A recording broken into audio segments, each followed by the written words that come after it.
Hey guys, so we're back again with another reading. This one is all about who is thinking of you. So this is not just a romantic reading. Anyone could come through. We're keeping it super open-ended. Could be a platonic person or a romantic person. And we're going to see who has you on their mind, who is thinking of you. And today we have a selection of cards for you to choose from. By the way, if you like how I read tarot, you should check out my Patreon. I just posted a reading all about what weaknesses you need to improve, as well as your love life and past lifetimes. So we kind of time travel back to your past lives, see how that's affecting your current love life and what you had going on. But there are so many readings to choose from over there, over 65 readings, as well as you'll also get early access to my YouTube channel readings over there, and they will be ad-free as well. So there's so much content for you to go through. There are love readings, relationship readings, career readings, money readings, future life, past life, spiritual readings, where you should live readings. I mean, there's so much to go through. So if you want to join us over on Patreon, head to the link underneath the timestamps in the comments in the description, and I would love to see you there. So with that being said, if you're new to this channel, welcome. And basically you're going to see which of these cards is sticking out to you, calling your name, drawing your attention in. And then as soon as you've made up your mind, just scroll down to the timestamps in the comments in the description and jump right into your pile. Also, if you would like to get a private one-on-one session with me, if you want me to give you my undivided attention for a certain question you have, or just some open channeling, if you want to talk to your guides or do an energy check-in, or you want to get an overview of what to expect in your life, whatever kind of reading you want, you can go to my website to sign up. You could get a tarot reading, astrology reading, mediumship reading, channeling session, or just a mix of all four. And if you would like that, like I said, head to my website, briarrosetarot.com, and book a session with me. So I think that's about all I have to say, you guys. If you need more time to decide, you can totally feel free to rewind, pause, and take as much time as you need, but we're going to go ahead and jump into pile one. Hey pile one, welcome to your reading. So if you guys picked this card, this is going to be your reading. So you guys also got Deep Freeze, Ride the Wave, One Ring Circus, and Wide Open.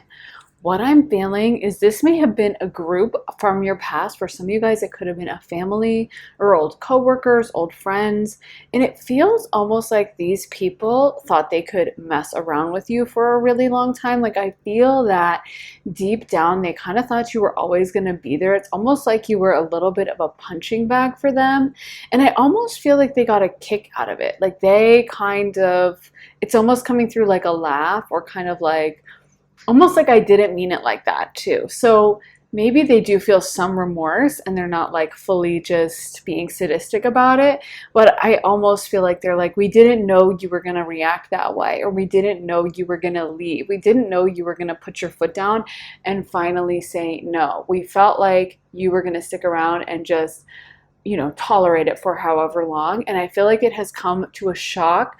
It has come as a shock to them that you're no longer there and that you have put your foot down in some way. For some of you guys, you have removed your energy, called your energy back, and they thought your energy was going to be open to them for the longest time. They thought you were going to continue to put up with whatever this was. Again, I'm getting that this is like a group, some kind of group dynamic. And I feel like they kind of got a kick out of it. Like they thought it was funny maybe to upset you, or like they didn't, like they're almost coming through as like, I didn't mean it that seriously. I wasn't trying to, I didn't really know there were going to be consequences. So I feel like for them, it almost started as like a game or something that they would kind of like laugh about.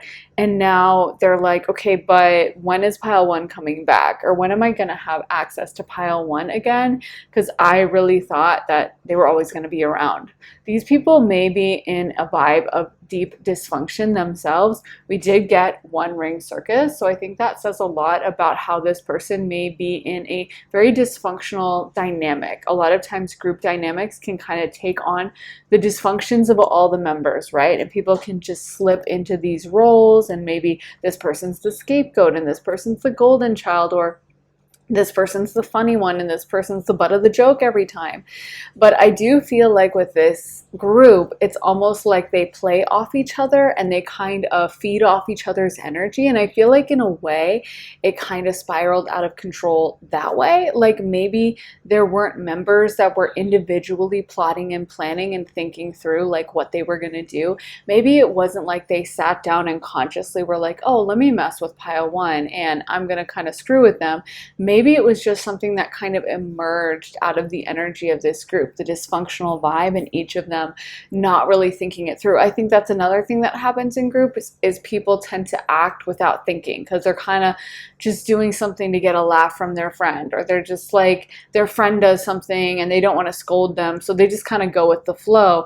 And it's not like they have the conscious thought of, oh, I'm kind of doing something dysfunctional. It's kind of like you just get sucked into it. You know, I'm sure we've all had that experience where maybe we're in a group and maybe we told ourselves like, I'm only going to have one drink tonight, but everyone's doing shots, so we do a shot and then we go out to another bar after because everyone's doing that, and then we get home and we're like, wait, why did I do that? I promised myself I was only going to have one shot. And I do feel like for some members of the group, it may have been like that, like they did like you, but it's almost like I got to go with the group, I got to get along with everyone. And I feel like in that way it kind of spiraled out of control for some people. I do feel like there are other members of the group that maybe were more deliberate or malevolent and didn't like you on purpose.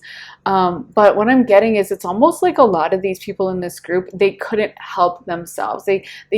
They're very unconscious. Like I don't feel like they were trying to do this. It feels like this is just kind of something that happened, and something that I feel like if they really sat down and reflected, they probably wouldn't have been okay with, but maybe that's why they don't want to reflect. And I feel like in a way that's why for some of you guys, if you have had absence from this group or you have put your foot down and you've closed off your energy to them, that might be why they keep waiting for you to come back and they're almost in deep shock. Because I feel like in a way, the fact that you would continue to engage with them and the fact that you would continue to kind of laugh it off or just pretend like, well, no, it's fine, it doesn't bother me, maybe it justified their actions to them. Like maybe they would sometimes feel guilty and then be like, oh no, but like pile one knows we're joking. They always laugh it off. They're always coming around anyway, so it's clearly not bothering them that much, and it's not a big deal. And I feel like in a way, when you put your foot down and left, or you put some kind of boundary up with them, it's something that has put them in a negative light in their mind. Like now they're like, okay, so I look bad because they're not laughing anymore. It's kind of like if you've ever seen a video of a prank and maybe that prank looks really bad, like someone's slipping and falling, or they seem to, hit their head or something. And for a moment you're like, oh my God, I hope they're okay.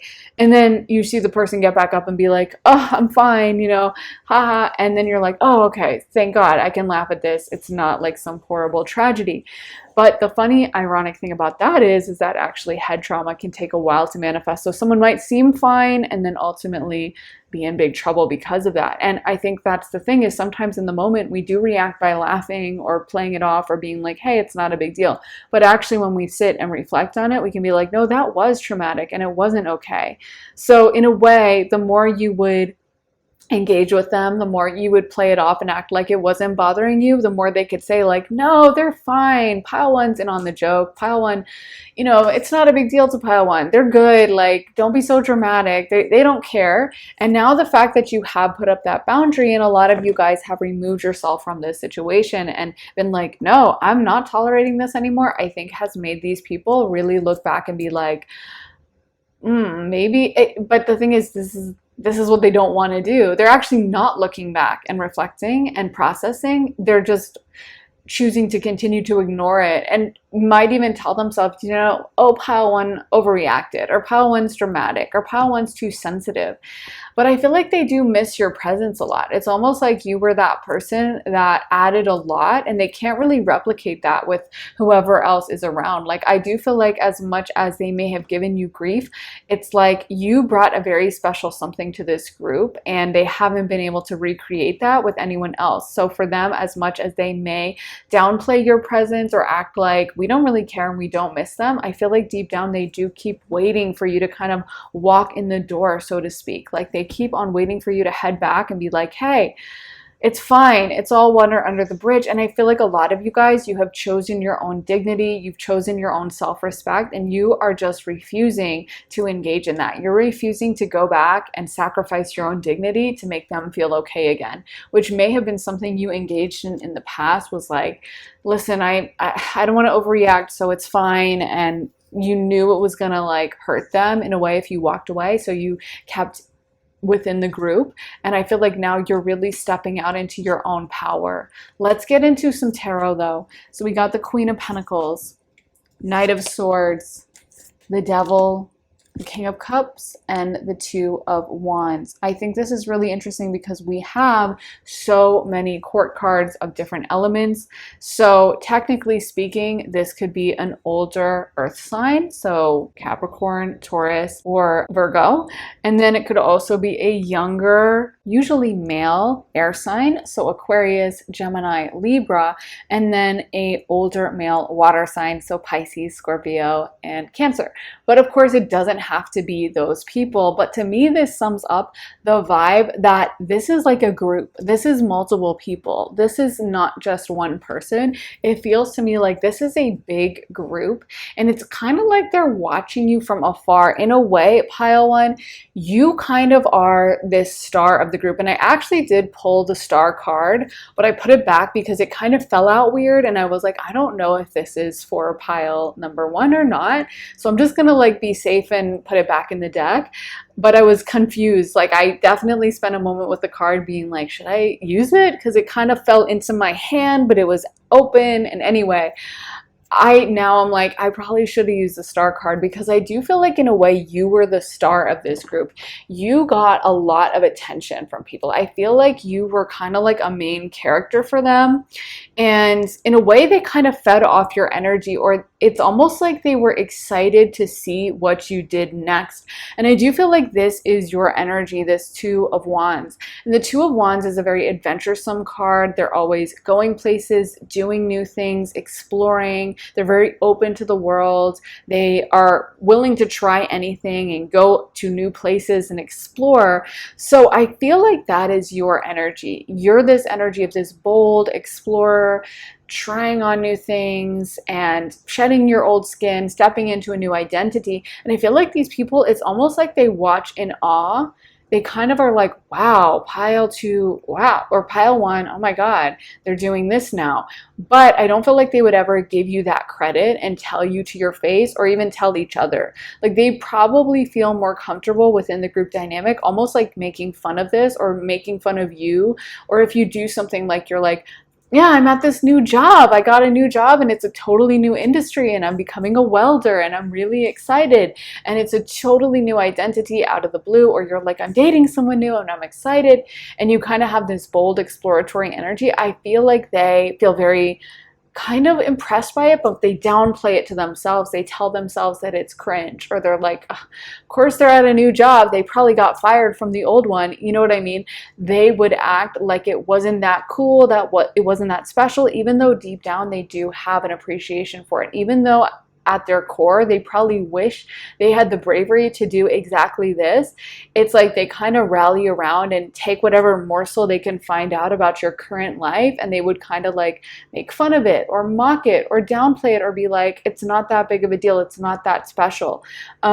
There's a lot of, I feel like, bonding within this group on the basis of kind of like, look what pile one did. And that may have been where your frustration just blew up and you were like, I cannot take this anymore. Okay, I am not tolerating being like the butt of a joke or being this constant topic of a discussion.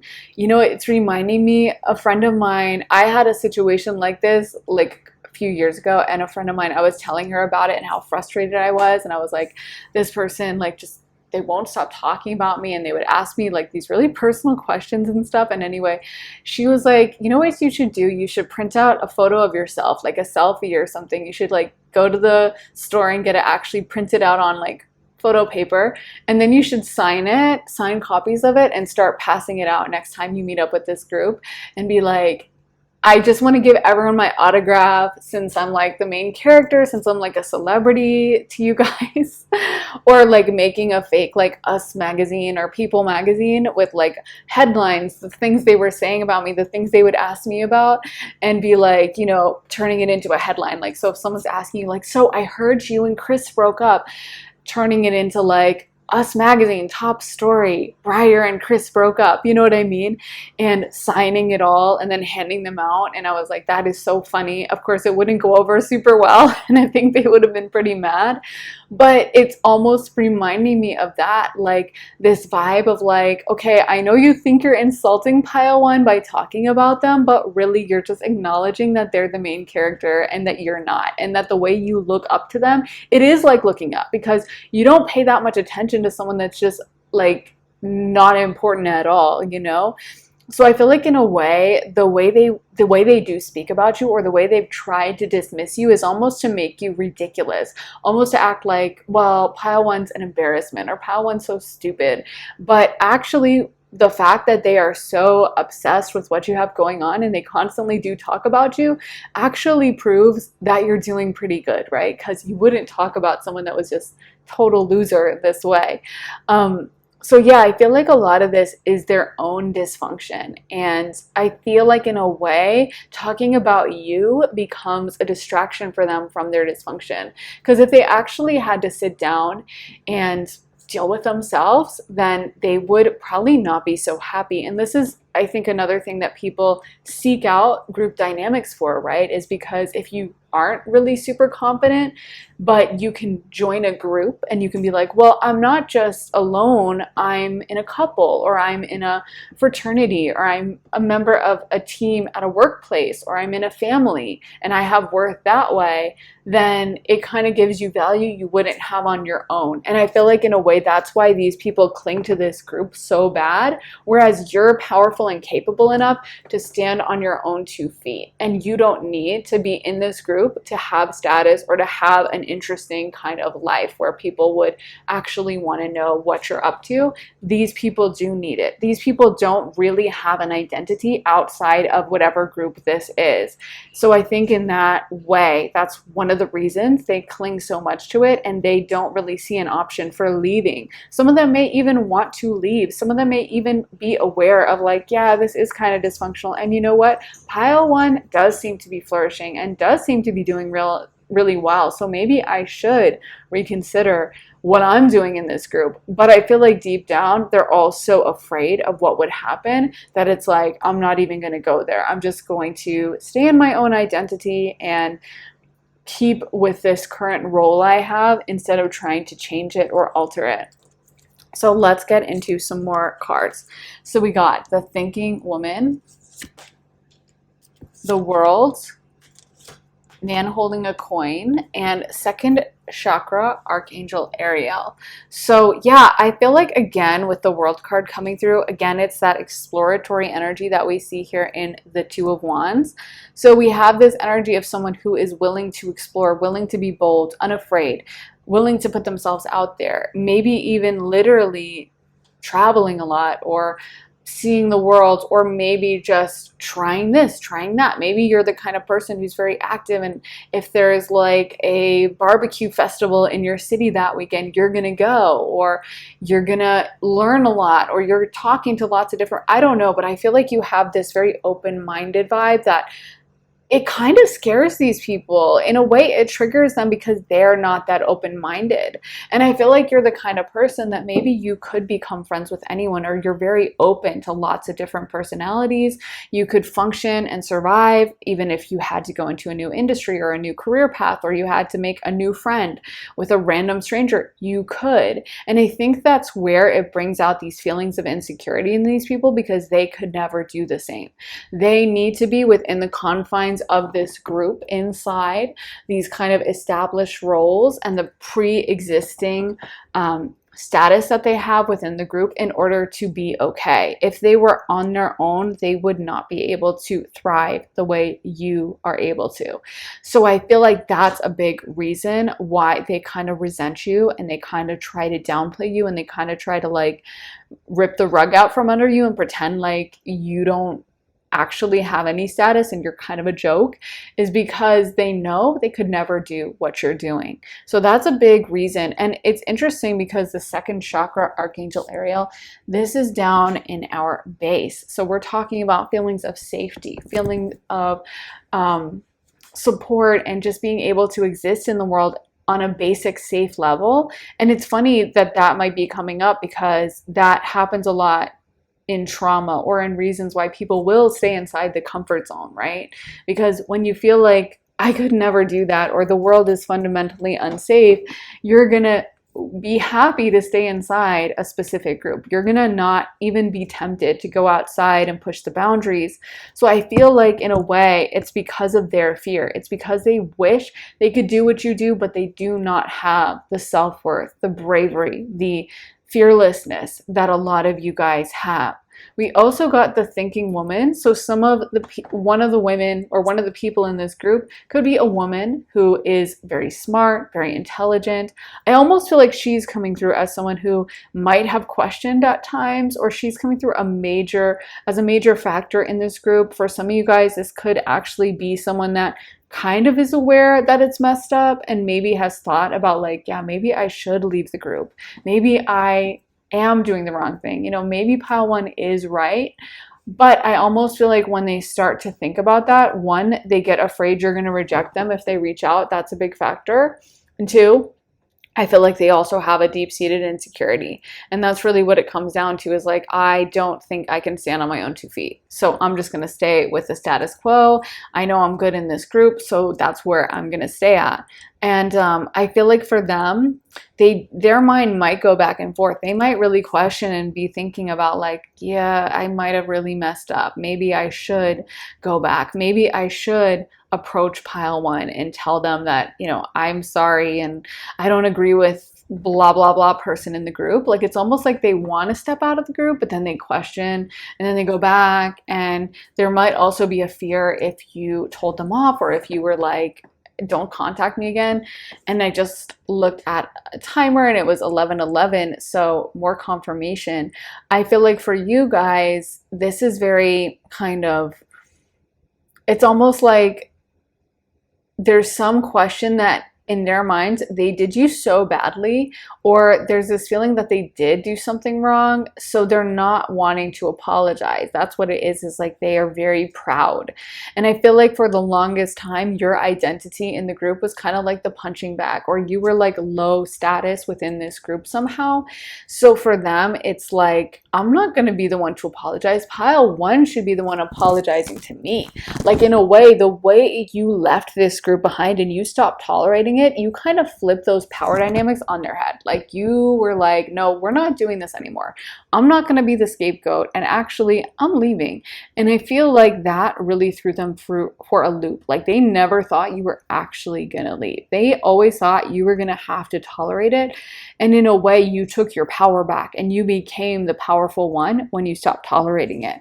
You were only able to be in that lower status position because you kind of agreed to it. You know what I mean? And the only way they were able to feel powerful over you was like teaming up as a group, and within these very narrow confines of however you knew them. So it's kind of like how at work, there can be like the cool lady at work that seems to have all the status and power, and she's like 65, but she knows everything, and she's really chummy with the boss, and she, you know, her kid went to school with like the other supervisor or whatever, so they know each other, and she has a status within the workplace, right? And everyone's like admiring her in the workplace. But as soon as she stepped outside, if she met that like young intern dude, he'd have more status than her in the real world. You know what I mean? It's only in the confines of like this limited work setting that she gets to be like Miss Cool. And the same thing goes for this group. Like, I feel like they very much get their identity off this group. And what it's reminding me of and what I'm seeing in my mind is actually the image of like a chained bear. I know back in the day they would chain up bears and like make them dance at circuses, you know, and I feel like it's almost like that was you, you know, because the only reason that they're able to exist with this bear and they're able to have this power status over the bear is because the bear is like sedated and chained up. And it's like if the bear was to come out of sedation and the chains were off, it would be over for everyone who was trying to chain that bear up and make it dance. And it's almost like you ripped your chains off and you were like, I'm not dancing for you guys anymore. And I feel like in a way, these people would undermine you or undermine your confidence. Maybe that's why they always had to like kind of make fun of you or mock you, is because they were like, well, let me keep pile one down so that they're not going to know their power. Just like if the bear realizes, oh, like these chains, like I can rip them out of the ground or something. And then it is going to be really bad for the people who were making money off that bear, you know, because they're probably going to get eaten. And I feel like in a way, there's that fear too of reprisal from you, that you might come back and be like, it's time for revenge, actually. So yeah, I think there's like this kind of fear around you. It's like, I don't know what pile number one is going to do. There may have also been a powerful, wealthy man in this that might have controlled money somehow, and definitely used money to hold you down or been some kind of financial power over some of you guys. So yeah, this man might have held that over your head. And for some of you guys, you might have had to make a hard decision that impacted your money in some way and was involving leaving this person's power, you know, and taking your own back.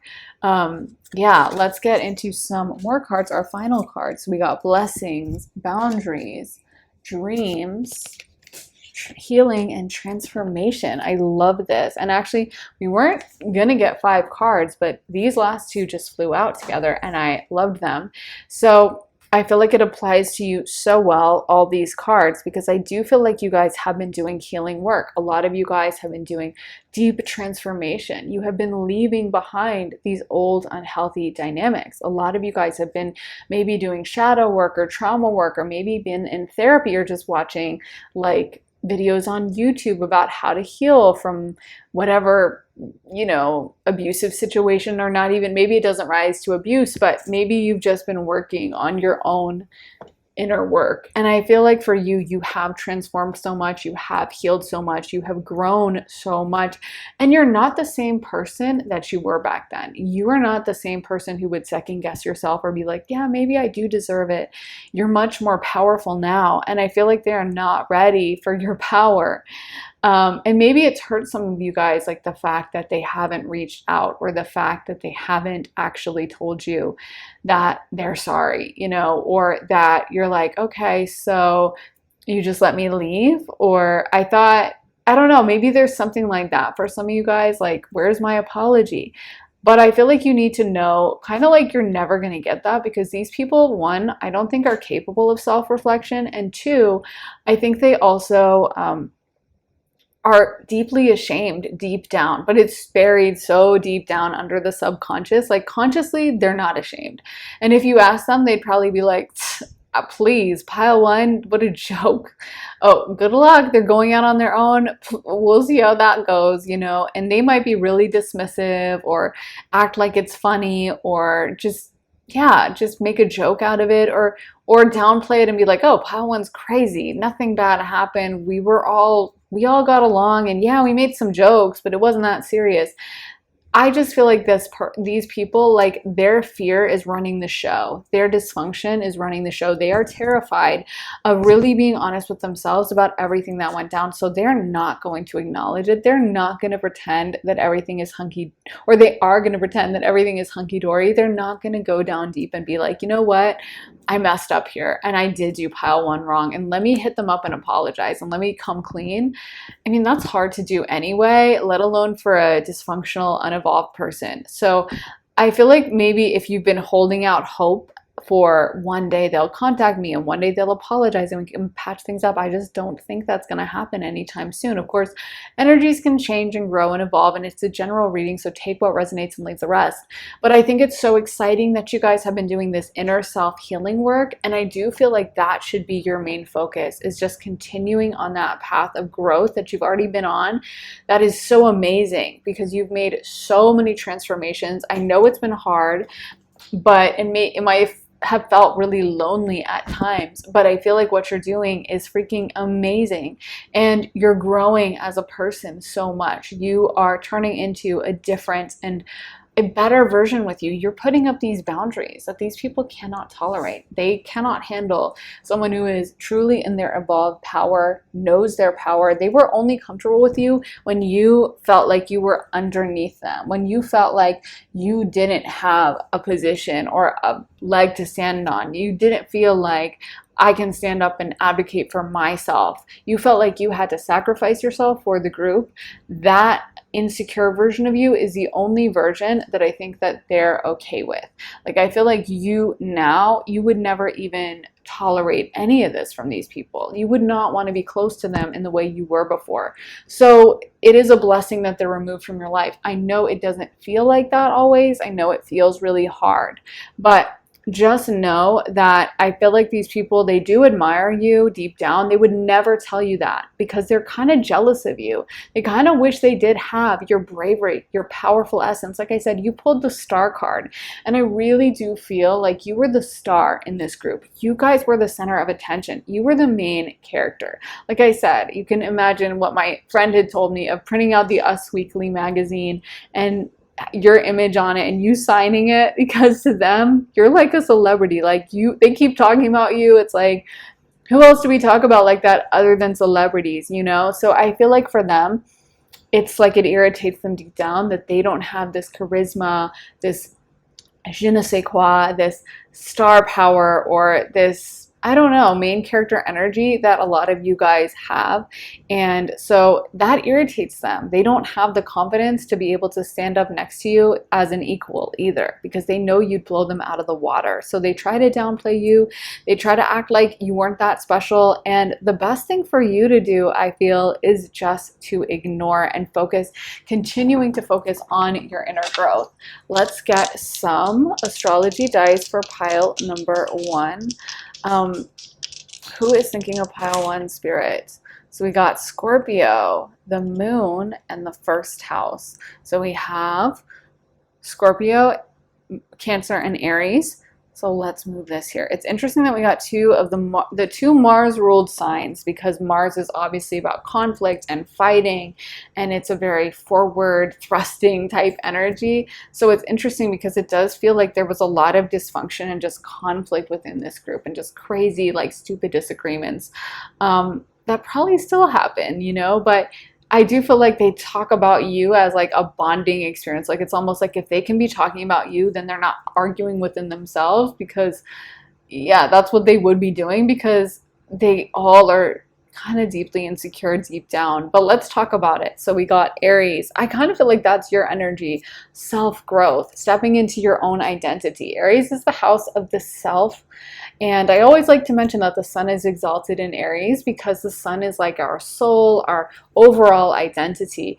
And for astrology purposes, I think it's so interesting that that is where astrologers place the sun is exalted. It's almost like we are being told we are supposed to focus on ourselves. We are supposed to make ourselves the main character. We are supposed to do what's right for ourselves. We get so much flack, I feel like, from society when we do that. Like, when we prioritize ourselves, we're constantly told, oh, you're being selfish, or, oh, you know, you probably think you're better than everyone, or like, oh, look at you, you just always think of yourself. But according to astrologers, that's kind of what we're supposed to be doing, right? And also, the sun is ruled by Leo, so double whammy of kind of self-centered signs.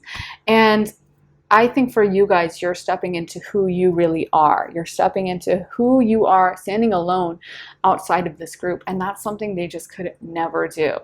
With Scorpio, that is Mars energy, but it's nocturnal Mars. So whereas Aries is diurnal, day Mars, Scorpio is the night version. And if you think about how Mars would operate in the day out in the open versus how Scorpio is operating at night, it's a lot sneakier. It's kind of more silent.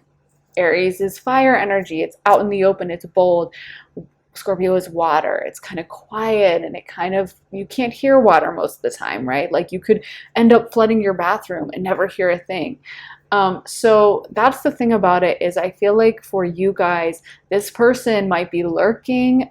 Scorpio rules the 8th house. It also is the sign of private investigators, detectives, plumbing, those secret kind of parts of like the sewers that people might hang out in, or that the waste goes through that a lot of people don't want to see. It's like those hidden things. And I wouldn't be surprised if these people are lurking, trying to figure out what you're up to. This is kind of the darker vibe of Scorpio that I'm getting. So of course, I love Scorpios, I'm not hating, but this is like the more malevolent, the lowest vibrational version of Scorpio. And then, although it can be high vibrational, I mean, we need our like night sneaky warriors sometimes to do important tasks, but also with Scorpio, I was going to say something. Oh yeah, Pluto relates to trauma. So Pluto is the modern ruler of Scorpio, and it does relate to trauma, and it does relate to dysfunction, family trauma, histories of trauma, dysfunctions, all those things. Shadow work is totally Pluto energy. So again, I feel like these people, a lot of them have their own deep traumas. A lot of them have their own issues that they really need to work through. And a lot of them might not really want to do that work. Pluto energy is kind of like, a lot of people don't want to do it. Not many people want to climb down into a sewer and fix it, even though we need it for the city to run right. Most people don't want to hang out in the sewers. So by the same token, most people don't want to do their shadow work. They don't want to dive down deep and figure out why they have dysfunctions. And I feel like that's really what's happening for a lot of these people, is like they are terrified of looking at themselves and being honest about like, yeah, I am messed up in this way. And then we have the moon. Again, this may be a family for some of you guys. I would not be surprised. Moon is the 4th house of family. It is Cancer energy, which is the mom of the zodiac, but it could be dads as well. But it's also, it's that family union. It could also be, like I said, coworkers or really close friends that you're really close to. But I think with moon, it can kind of sometimes be that dysfunction of finding so much comfort in a group or in a family, when maybe it's like the family isn't even that that's safe, or that great. Like, it's always funny how someone will be like, oh, well, my mom makes the best lasagna in the whole world. Or my mom makes the best, like, I don't know, lo mein. Or my mom makes the best steak or whatever. And it's like, really? Let's look up the Michelin report, you know what I mean?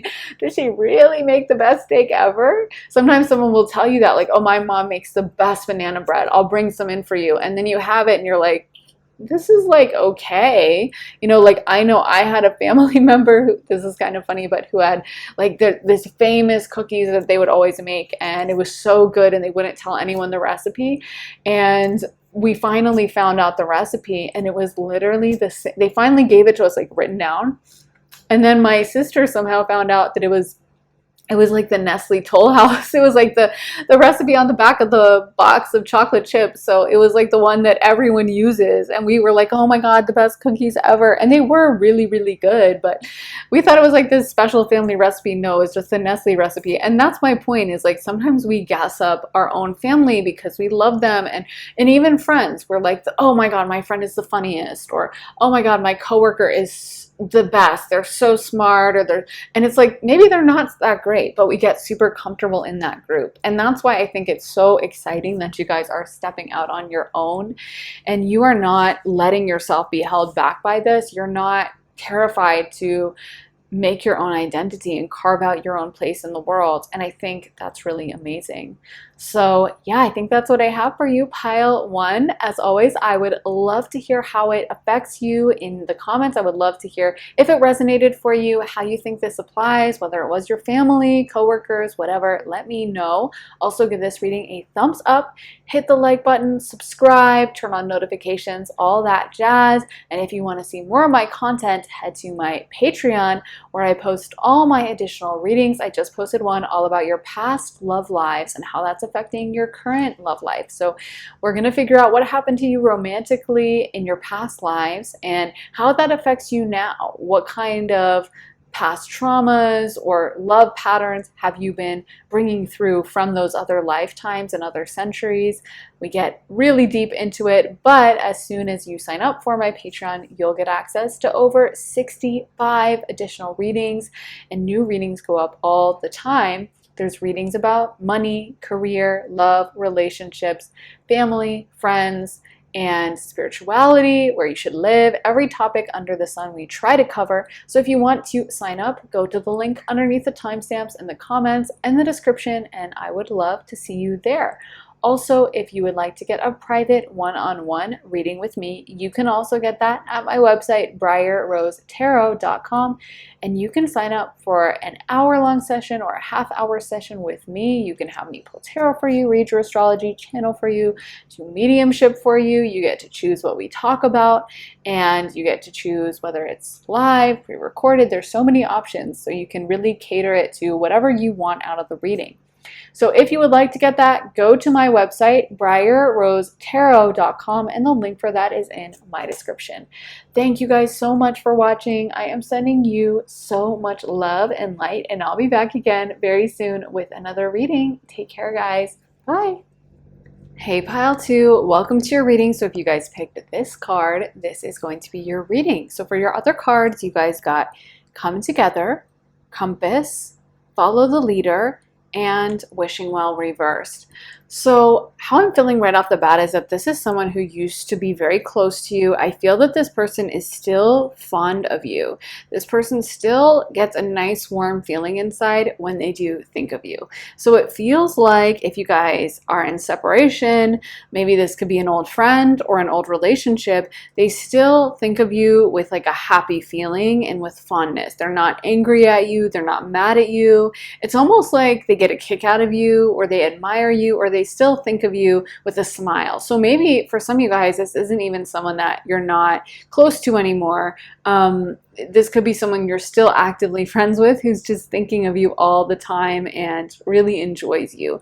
But I do feel like for some of you guys, you might not be in contact with this person anymore. So take it how it resonates with you. It is a general reading, but to me it's feeling like a friend or an old relationship that they still really love to think about you. It still puts a smile on their face and they're still incredibly fun. They still think of this relationship as a very important part of their life and something that meant a whole lot to them. So if you have memories with this person, if you have fun times that you spent, they might spend a lot of time reminiscing about that and just enjoying all the times you guys spent together. I feel like the thing is, at the end of the day, this person does admire you. We got Follow the Leader, and I think deep down they have a lot of admiration for the way you've chosen to live your life. I do feel like, again, not going to be everyone in this reading. I'm hearing there's going to be different groups. Some of you guys are still actively friends with this person, but for those of you guys who maybe you've drifted apart, or there's been some kind of parting, maybe even a breakup or a separation or a falling out,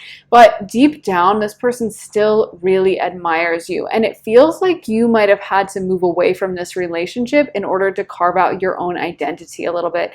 Even if you're still close with this person, maybe you've had some changes, or you've created a little distance, or you've just changed your identity somehow, but it's almost like this person is acknowledging that you've started stepping into who you truly are. You've started making changes with yourself, and I feel like this person, their higher self, is so excited to see the things you do. It's almost making me emotional, because I do feel like for those of you guys where there was a breakup or you have had a falling out with this person, it's really nice to know that you can go through that, and this person, that, you know, some of your old relationships, they'll still be wishing you well. They'll still be wanting you to succeed, because so much of the time we talk about And this is probably how the most breakups go. You know, people break up and they hate each other and they don't want each other to succeed and they're wishing each other ill. But it feels like this person, they are cheering you on from the sidelines. And if you have an accomplishment or if you post something exciting on your Instagram, yeah, it might give this person a tinge of sadness if you're no longer close to them. But deep down,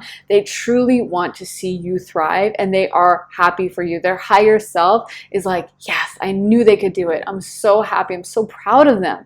I just know they're going to do even more. Like this person just wants to see you really show yourself to the whole world. So I feel like you really have them in your corner, spiritually speaking. It may be up on the astral plane because again, I'm getting this weird disconnect where like there's not a concrete, oh, you're still close with this person and this is definitely someone still in your life, nor am I getting it's definitely a breakup. So I feel like there's two parts of this group. Maybe some of you guys are still close. Maybe some of you guys are in the breakup or have had a breakup. I'm trying to read for both. But what really unites this group is I feel like that this person considers this relationship very sacred to them. We literally got sacred pool. This person looks back at this relationship and truly it puts a deep smile on their face. It may have been an integral part of their life, their growth, their journey, their life story. They may think of you as like a first love or their old best friend or an old family member, but that they have so many deep memories with.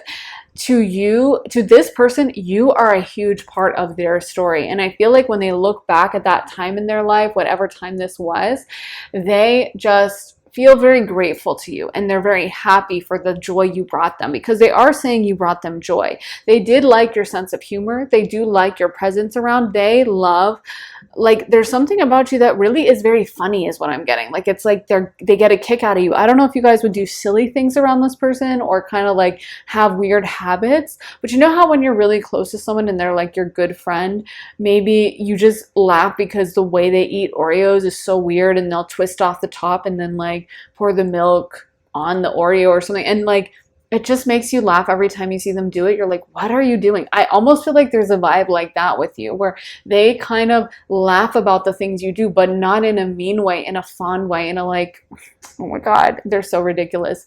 But it's like, they think of that as cute. You know, they like that. They think of you as like spunky and cute and they do want to see you do well. They aren't laughing in a mean way as like, oh, what a loser, or like, that's so pathetic. That's so funny. They're laughing in a way of like, oh my God, of course, that's my friend. Look at them. They're such a clown, you know, but fond. And I feel like for them, the changes you have made, the way you have kind of shifted your life, they really do look on being like, wow. And if they are no longer in your life, they're giving me a message of like, I understand that this relationship had to fall off because where you're going is not compatible with where I'm going or where I was. And it's almost like in order for you to reach that new destination, you had to let go of them.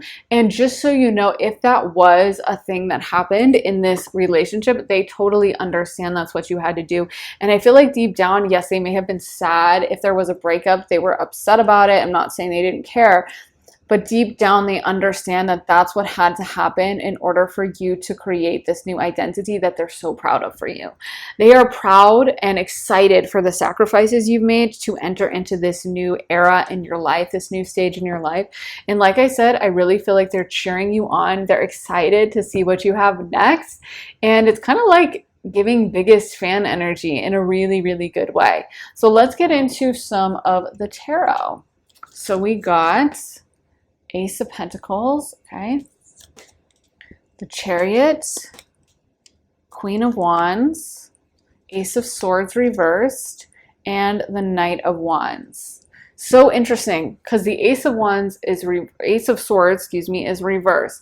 And the Ace of Swords can be a random communication. It can be someone reaching out of the blue, sending that text or the DM or email or call or whatever. And I feel like with this person, they may have like typed out a text and deleted it, or they may have that instinct of like, I would love to talk to pile number two. I would love to reach out to them. I would love to be able to get back in touch with them, but I can't. And like, they're going to think I'm weird if I reach out. They're going to think I'm a creep, or they're going to think I'm just, you know, they probably don't want to talk to me. I also feel like in a way, this person's saying like, I don't even need to tell them everything. I don't even need to go into it because it's almost like you guys do have that connection on the astral plane, and it's a lot deeper than words could say. You know what I mean? Like, it's kind of like how someone shows love by, I don't know, like cleaning off someone's windshield when it snowed. And so you know your dad loves you, even if he's not saying, I love you so much, and like, you're my, child, and I'm obsessed with you. And like, I'm so like, a lot of dads don't say stuff like that, but maybe they'll scrape off the ice off someone's windshield and start the car and turn on the heat so that the car is warm when their daughter gets inside, and that's their way of showing love. Or they'll top up the gas tank and fill it up so that their daughter doesn't have to go pump gas when she wakes up for her job in the morning. You know what I mean? So it's kind of like sometimes people show those little signs can sometimes be more impactful or more important than like the actual words. And I feel like sometimes we want those words, like we want to hear it, we want the person to say it, and it matters a lot to us. They're like, well, you never said you love me, or you never said this. But really deep down, we need to trust our heart and the feeling. The feeling is the most powerful thing, like I could go on a little rant because I think about this a lot, and it's actually kind of something certain tarot cards talk about, but about the limits of language and about how language kind of limits the paradigm we have to view the world. I'm not going to get onto a totally ADHD distracted rant about that, but I feel that it's so interesting to think about how so much of the time we do want those words when we know in our spirit, we can feel it in our energy. Even if someone has never said, I love you, we can tell by the look in their eyes, right? Or even if it's kind of like how celebrities sometimes, like they'll have major chemistry and people will be talking about like, they seem like they're in love with each other, and they'll, issue a denial or be like, oh, that's not true. But no one stops talking about it. No one believes them because they're like, oh, we have eyes. We can see the way you guys look at each other. You know what I mean? And I feel like that's because we as humans can feel that energy so much more. And we always felt that, even back in caveman days when there was like no language, you know what I mean? So I feel that this person, they're kind of wanting you to know, maybe like trust your intuition with this. Maybe even if this person isn't you're in a relationship with them currently, maybe they're not the most communicative, and maybe sometimes that bothers you. Like, okay, can't you just tell me how you feel? What is this? You won't tell me what you're thinking. But I feel like this person, it's almost like they're like, that it's deeper than that. That whatever is between us goes so much more than words can express, and that the place you have in my heart is so special and so important. So if this is an ex, they do kind of worry. I feel they do think of you as very attractive, and with the Queen of Wands and the Knight of Wands, they do kind of think a lot about you moving on, or about you dating a lot, or about you having a lot of dating opportunities, and kind of this idea that so many people would want to date you, so many people will find you attractive, so many people will probably try to flirt with you and charm you, and kind of this fear of you moving on. Actually, the Chariot had kind of flown out a little like half and half. I wasn't sure whether to read it upright or reverse, so I was like, well, I'll just put it upright. But now I'm like, you know what? I think it should be reversed, because I feel like this is kind of this person's fear of you moving on. Like, it's kind of like they do want you to thrive, but if this was someone you were in an actual romantic relationship with, they don't necessarily want you to actually like be posting on Instagram with like a new partner, even if it's like an old friend. Maybe they're like, yeah, I want them to do well. I want them to like, have a great life and make new friends, but the actual idea of you posting with like your new BFF would hurt them. And I think that's so funny, but it's like they want you, in theory, like I'm sure we've had that experience where like you're like, oh, I want someone to do well, but the actual thing of seeing them with a new partner and seeing them posting it and being like, oh, so you're seriously in a relationship with this person? Oh, okay. And it does make you feel certain things. And I feel like in a way this person does worry about that. They do see you though. They're just coming through again with so much fun energy. They're like, you know what? No one is as charismatic as Pile 2. No one can do it like Pile 2. No one can turn on the charm like Pile 2. Like, Pile 2 just does it all the way. Like, they just have so much charisma. They're just kind of gassing you up to me. And they're just like, you should see Pile 2 work a room, or you should see Pile 2 flirt, and you should see the way everyone's heads turn when Pile 2 walks in. They are just still, like I said, it's giving like biggest fan energy. It's like this person just can't say enough positive things about you. And again, I think that's why they're super excited for this new part of your journey, and they're super excited to see you do well. But at the same time, there is that fear that like, okay, so I don't want you to fully forget me. I don't want you to have just this completely amazing life away from me. And it does feel like some of you guys are building a new life, or you're shifting, or maybe for the longest time, you kind of stayed very connected to this person on the astral plane. So you didn't want to date, and you didn't want to, you know, be on Tinder and like be on Hinge or whatever. And you were kind of like, loyal to them. I know that sounds weird on the astral plane, so you didn't want to put yourself out there as much. And now you're like, okay, I'm ready to date again. I'm ready to put myself out there. I'm ready to go. Like, I can't wait. I'm talking to new people. And I feel like in a way, this person might sense that energetic shift, and it's kind of bittersweet for them. If this is someone you're in an old relationship with, like, yeah, they, you know, they want that for you deep down. Like the mature side of them wants you to move on and wants you to be happy and wants you to build a beautiful life for yourself. But the human immature side of themselves is like, this is mine. Like, what are they doing moving on, you know? Or even if they were just someone you were in a friendship with, like, they're like, I don't want them to forget me.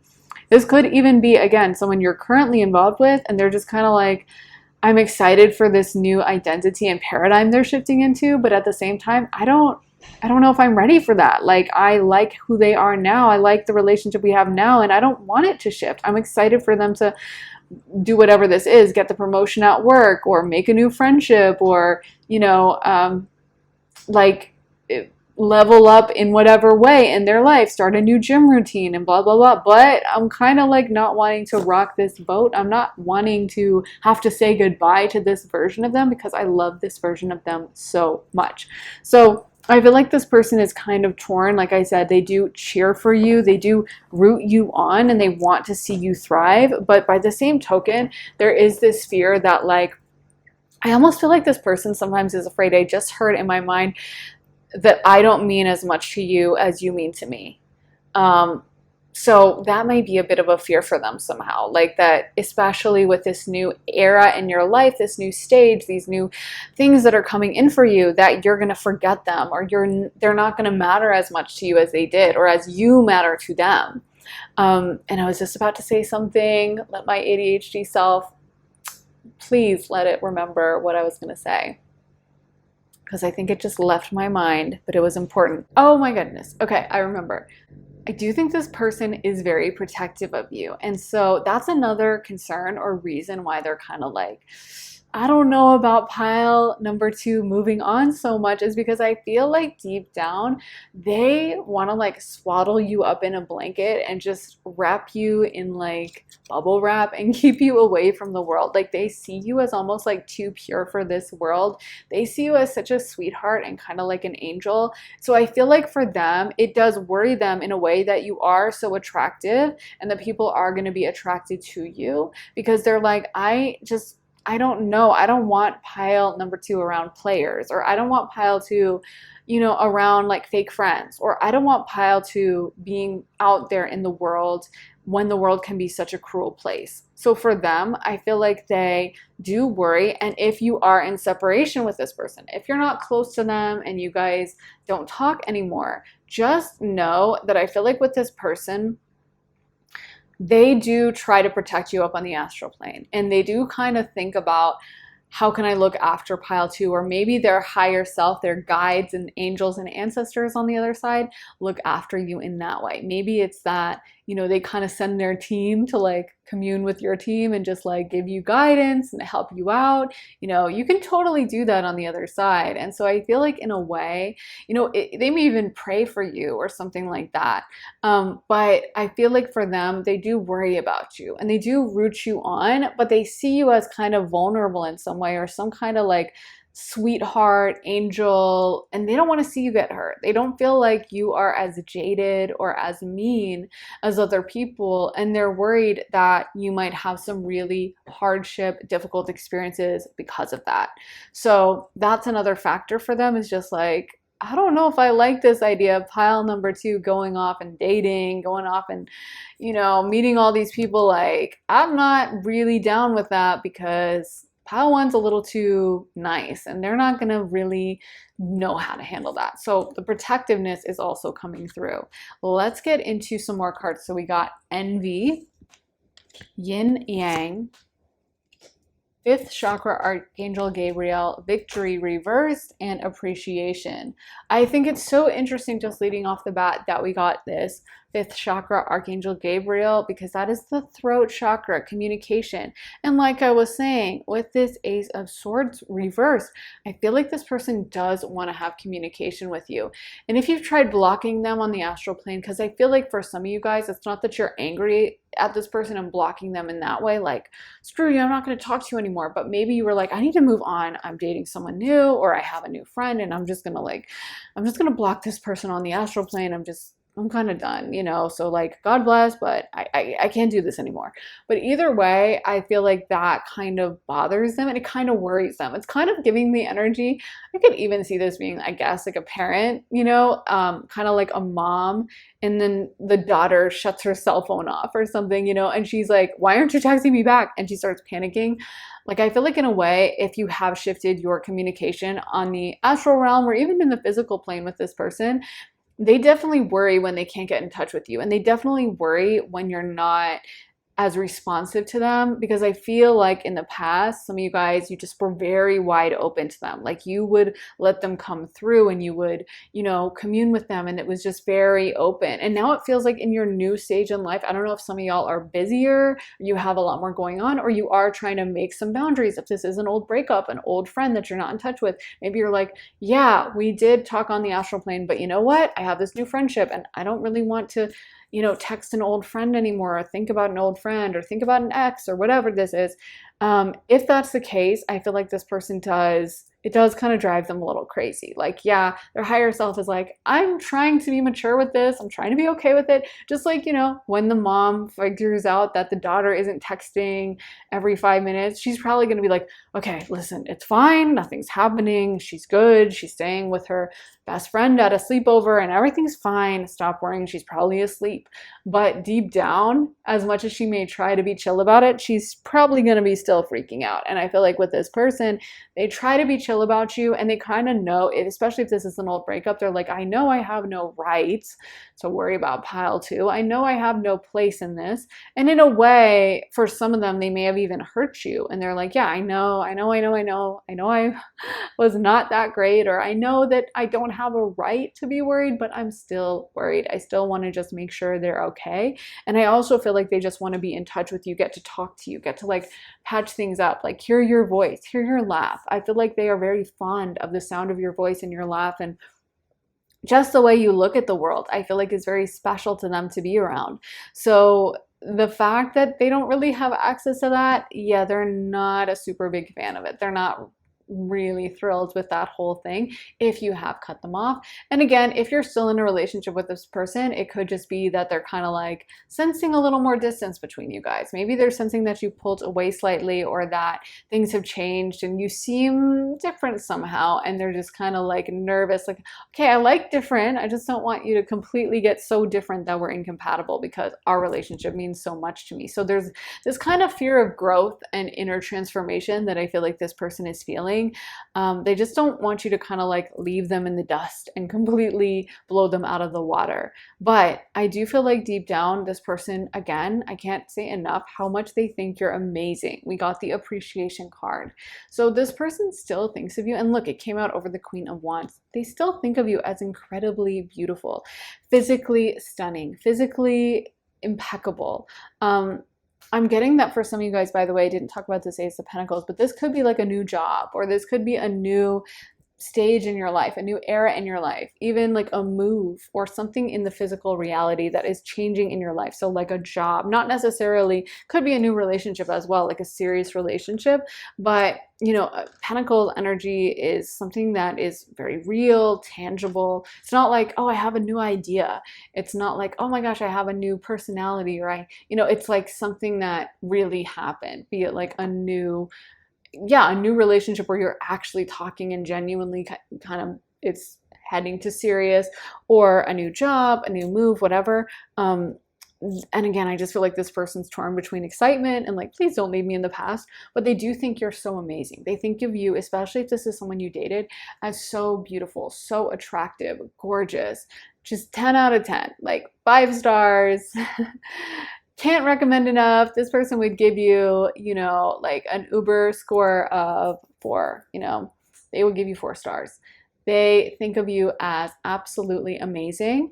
And I feel like for them, it's just hard because I feel like this person doesn't feel like they can say all of this. I feel like this person was never that good at communication. And if this is an ex, they do have some regrets over that. They kind of look back and they're like, I should have said it. Yeah, I should have. Yeah, you know what? I never said it. And in a way, I feel like this person, if you opened up to this person about your traumas, about your family, about stuff like that, like just know this person really holds those secrets that you told them like a little treasure. They hold it next to their heart. They consider it a privilege, and they really think back and just admire the way you've been able to overcome some of those things. But I feel like they wish they could have been more verbally kind of supportive of you and really told you straight up, like, I think you're incredible. I mean, maybe they said something like that, but I feel like they never fully, voiced it the way they should have. They never fully told you, like, I think you're the most amazing person on the planet. Maybe not to that extent, depending on if it's a friendship, an old relationship, but like they really never let you know how fond of you they are and how much you added to their life and how grateful they are for all of that. So we also got envy, and I do feel like this might have to do also victory reverse. To me, these cards are kind of like united somehow. And I feel like for them, it's almost like they are envious of this current new stage in your life or new people in your life. They wish they could still be as actively involved with you and they could play that active role. And I also feel like deep down, there's this kind of fear that you guys are just gonna like completely blow past them. So in a way, they are cheering on these new accomplishments. Maybe you have some accomplices. Maybe you're planning like a bank heist or something and you have some accomplices. But maybe that's how they see your new friends, is like, you're an accomplice, you're up to no good. But I feel like for them, they do want to see you do well. They are happy for you. They kind of think of you, they just showed me like a cheesy smile. Literally, I heard that in my mind, which is kind of weird, but the phrase a cheesy smile. And I feel like when you get happy about something, like you get this kind of like cheesy little grin. And I feel like that's something they look back on fondly. Like when you're excited that you turn into like a little kid or something like that.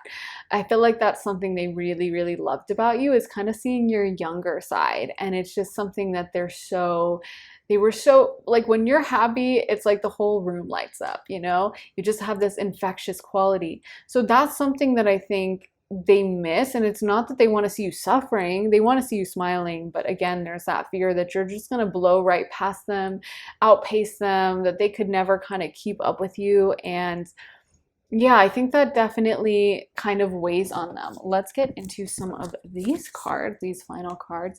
Freedom, talent, beauty, love that that's right in the center, finding, and happiness. I feel like you guys, yeah, it seems like you're entering into this new era. It seems like you guys have really stepped into your own. And it feels like you are in an energy of thriving a little bit right now. Like you are, if you were in a depressed energy or you were really upset about certain things, it feels like you have moved and transitioned into a very much happier place. I'm hearing that song by Post Malone and Doja Cat, I Like You, a Happier Song. And it's just about, kind of finding love that makes you feel really good. I feel like you guys are on track for that, or it's like if you were in a bad place, you're in a great place now. You're kind of like finding your groove, you're succeeding, you're thriving, you've made some changes. And I feel like, again, this person's happy, they just don't want you to fully move on, but they're acknowledging this transition. They're acknowledging this growth you've gone through. They're acknowledging that you are this kind of powerful, and this is where I think we also get the Queen of Wands and the Freedom card, because the Queen of Wands is very untamed. Her theme song would probably be like Can't Be Tamed by Miley Cyrus. She is like, absolutely, you can't control her. I would say more so than all the other queen cards. Of course, all the queens are in an exalted energy, so they're all going to be very powerful in different ways, but they all also have unique attributes, and fire is so uncontrollable. If you think about all the elements, the most uncontrollable is fire, right? You can divert water and pour it in a like you know, a line. You can get it to flow along a river and it will stay within those confines. Um, you know, air is kind of uncontrollable, but it's not as crazy. It's not as out of control. And if water, like air is going to blow, like if you have two houses, air isn't going to blow them down most of the time. It's going to blow through the houses. It's going to stay in line with that. And earth obviously doesn't move around a whole lot. You can put it in a vase, whatever. Fire will completely rip through all the houses. It will rip through anything. You cannot control it. And the Queen of Wands is that way. She's not someone that you can like tell what to do. And so I feel like for you guys, it's almost like they're acknowledging how independent you are, how amazing you are. And they're almost saying, for some of you guys that did have a breakup, this is one of the reasons why y'all didn't work out. And in a way, this person may have been bitter about that in the past. Like, oh, wow, so okay, you just want to do your own thing. Good luck with that in life. But now maybe they've come to a point where they're like, yeah, they can't really be controlled, but you know what? Good for them. I feel like a lot of you guys, you have come into your own. You have really found your independence. You stepped into your own identity. And I feel like this person is just letting you know how much awe they have of you over that, how much they respect the way you have always listened to yourself, to your own intuition. You have not let others dictate to you, hold you back, control you. But I do feel like there's a part of them that kind of, if they really had their way, maybe they would make you a little more pliable. Maybe you wouldn't be the Queen of Wands. Maybe they'd move you over to like Queen of Cups or something. So you could be a little more, you know, less independent and a little more tuned into relationships.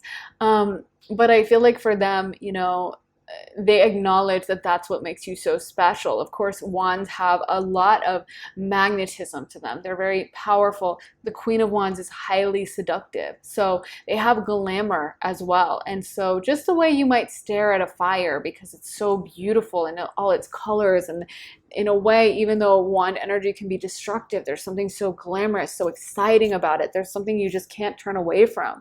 You know, people can literally get hypnotized by watching flames and watching. Actually, did you know, it's funny I said that, that's how hypnotism was developed. Was this guy who was a psychiatrist, he was running late to his office, and when he came in, his client was staring into like a gas lamp and watching the flame and just seemed kind of transfixed.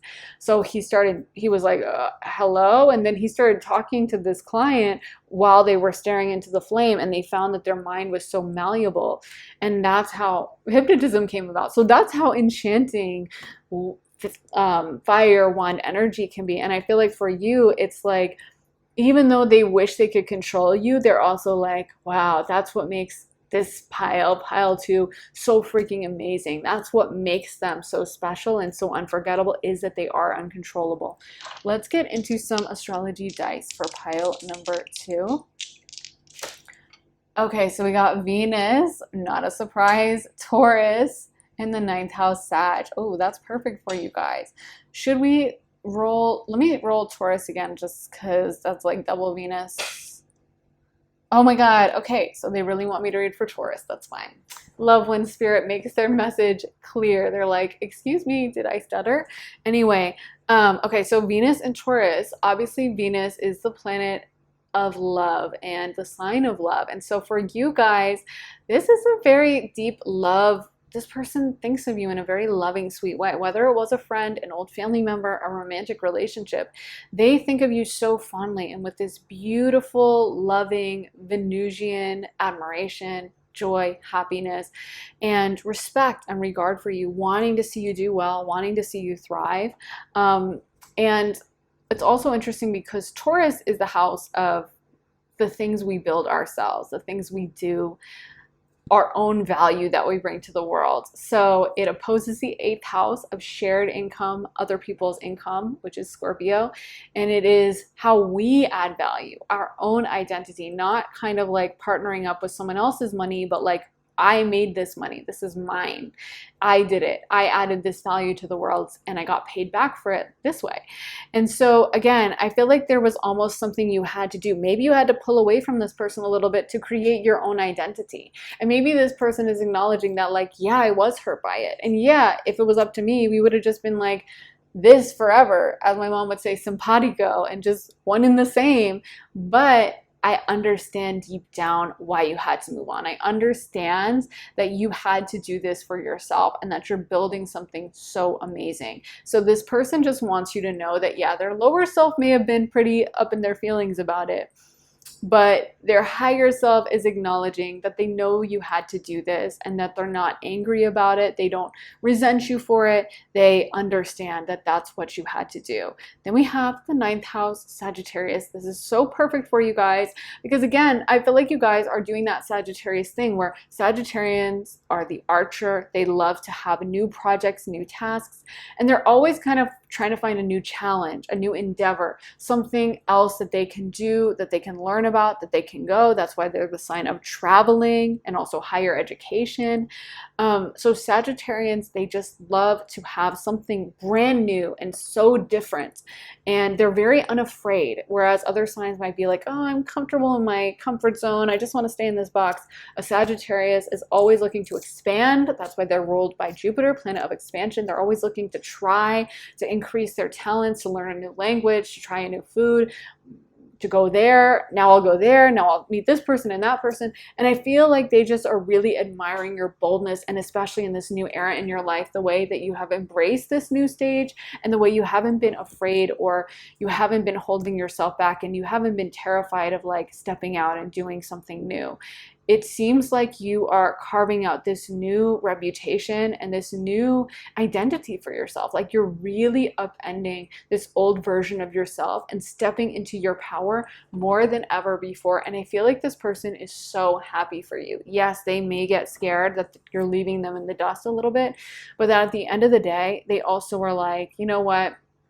I want to see pile 2 happy. I want to see pile 2 thrive.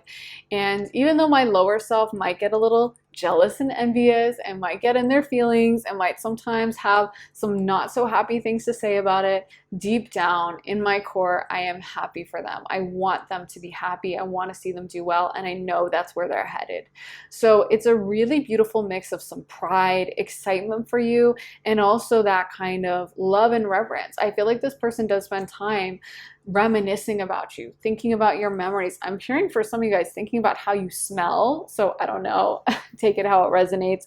But yeah, I think this person looks back over time. You might have even worn a perfume that I'm hearing reminds this person of you. And if they ever like smell that out in person, out in public, it's like, oof, it takes them right back.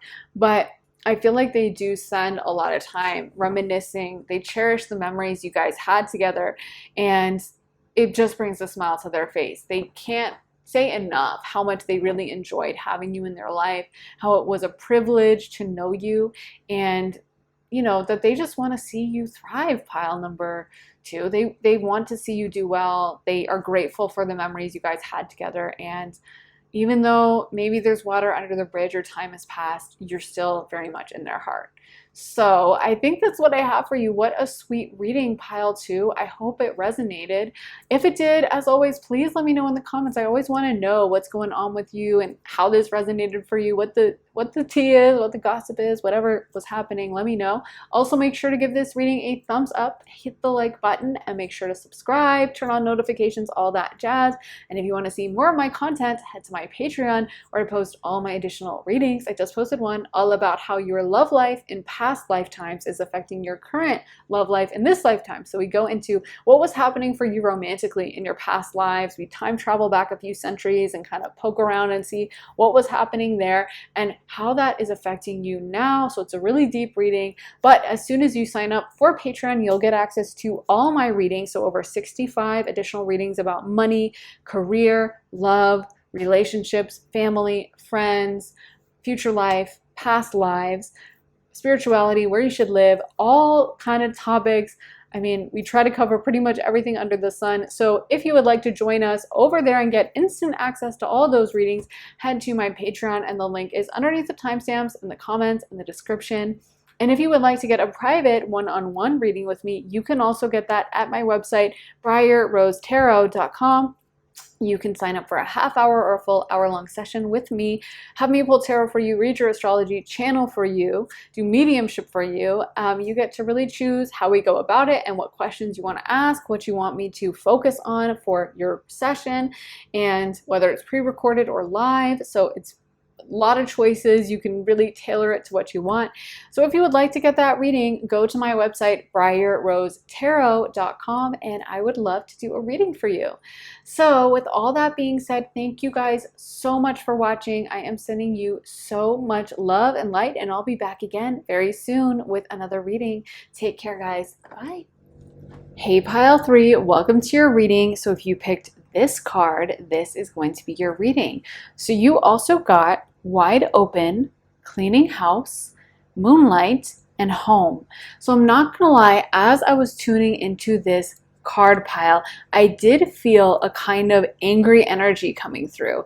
And I do think this may be someone in your past that it's almost like they're saying they're feeling abandoned, or they feel like you left them behind. For some of you guys, I wouldn't be surprised if this even is a parent. What's coming to my mind is maybe like a toxic family member. Could also be a toxic old relationship, romantic relationship, or a friend, but it feels like there's someone that you left behind, or you put a boundary up with this person and they don't like it. Like, I almost feel like this person may have been, I don't want to say abusive, but they may have been very overbearing, and it's almost like they thought you were going to be around forever. They thought they kind of had you where they wanted you. They had you under their thumb, kind of like they could do whatever with you. And I feel like for them, it's almost like this feeling of rage, like, oh my gosh, pile number 3 left me. So I do feel like this person thinks of you, but it's like in an angry way. They're still going through some anger, and it's kind of reminding me of those stages of grief, how like anger is the first one.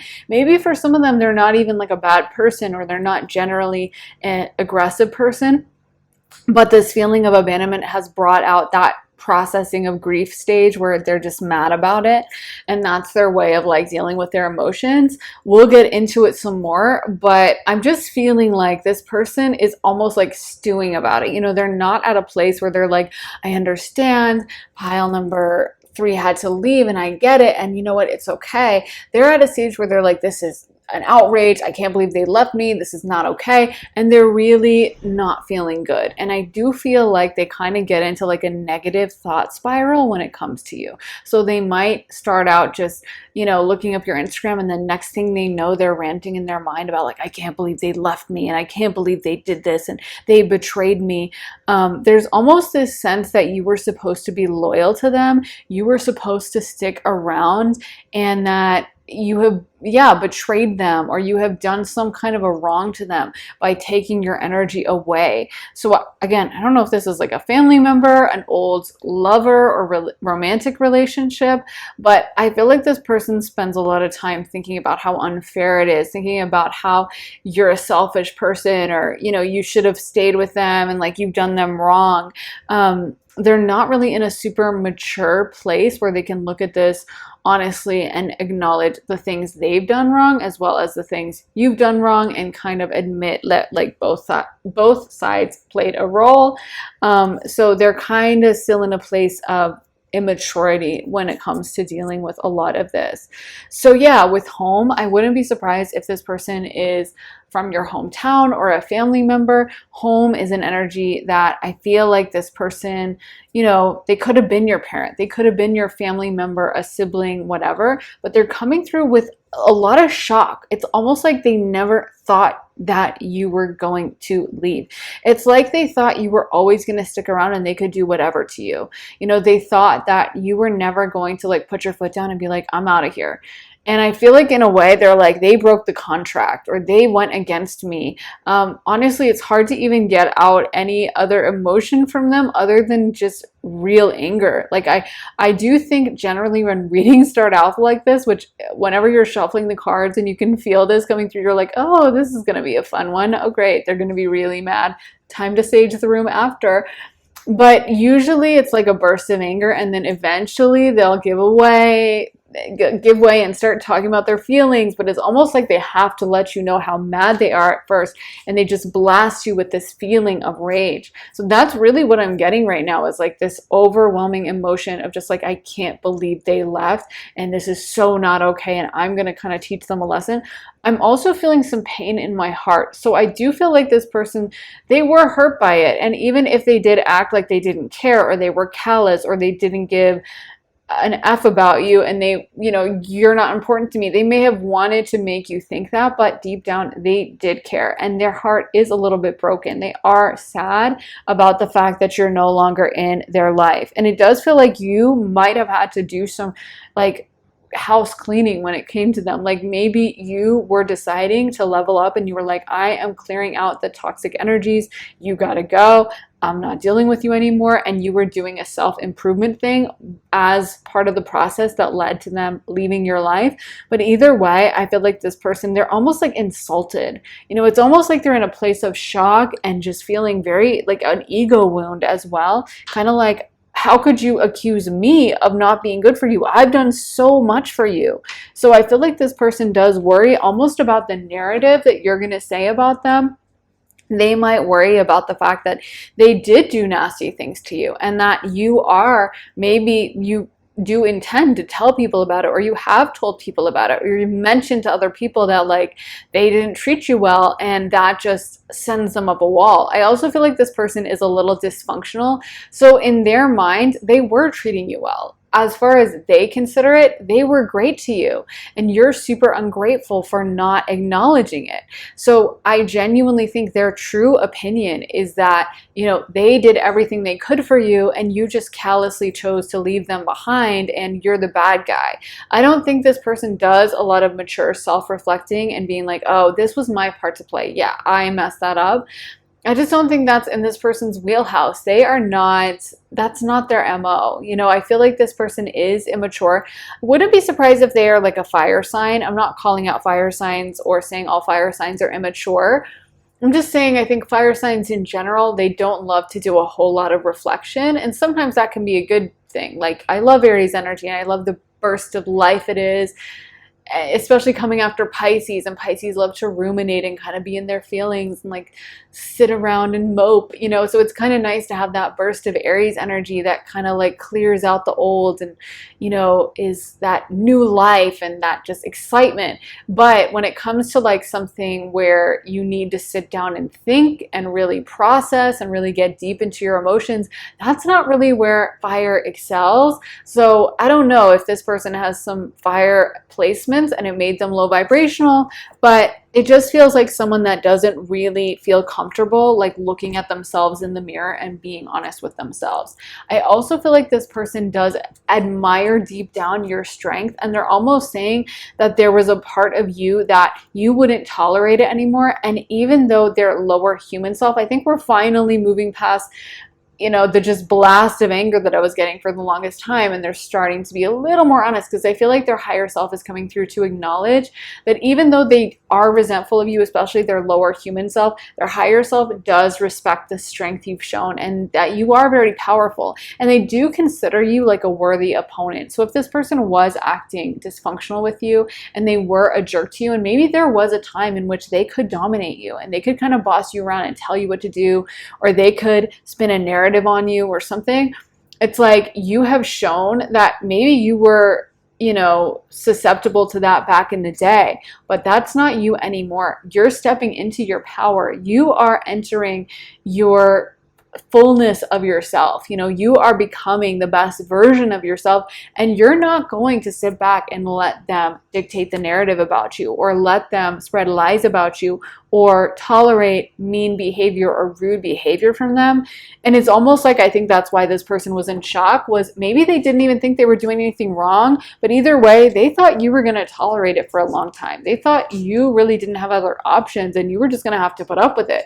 And I feel like for them, it's almost the feeling of like someone's toy that's been taken away, or like when you with a little kid, if you were like, okay, no more cookies. Now you've had 6 cookies, so we're going to take this away and we're going to put it back on the counter. And the little kid having a tantrum, like I feel like they just, they're not even thinking it through. Just like that little kid isn't thinking like, oh, you know what, my aunt is right, because there's a lot of calories in cookies, a ton of sugar, and a lot of fats as well, and it's probably not healthy for me to eat this whole plate of cookies. The kid is just in this energy of like rage because like someone took my cookies, and I feel like that's kind of what this person is feeling. Let's get into some tarot. So we got the 8 of Cups, 5 of Pentacles reversed, Temperance, Two of Pentacles, Two of Swords, and finally the Ace of Cups. So I do feel like with the Eight of Cups, definitely that leading off the reading is proof that they are mad at you for leaving them behind. It does feel like this person, and I know you're going to be like, okay, they're crazy. Some of y'all are going to be like, no, they cannot be serious with this. But in their mind, they're like, I did treat pile number 3 really well. No, I was amazing to them. And that's where I think their vengeance and their anger comes in. And I'm not going to lie, with this Five of Pentacles reversed, they may be wishing you ill. They may be wishing that you would be like broke and destitute and coming back. The Five of Pentacles literally shows someone begging outside of a church because they are broke and they don't have anywhere to sleep. So it's showing people outside of this church.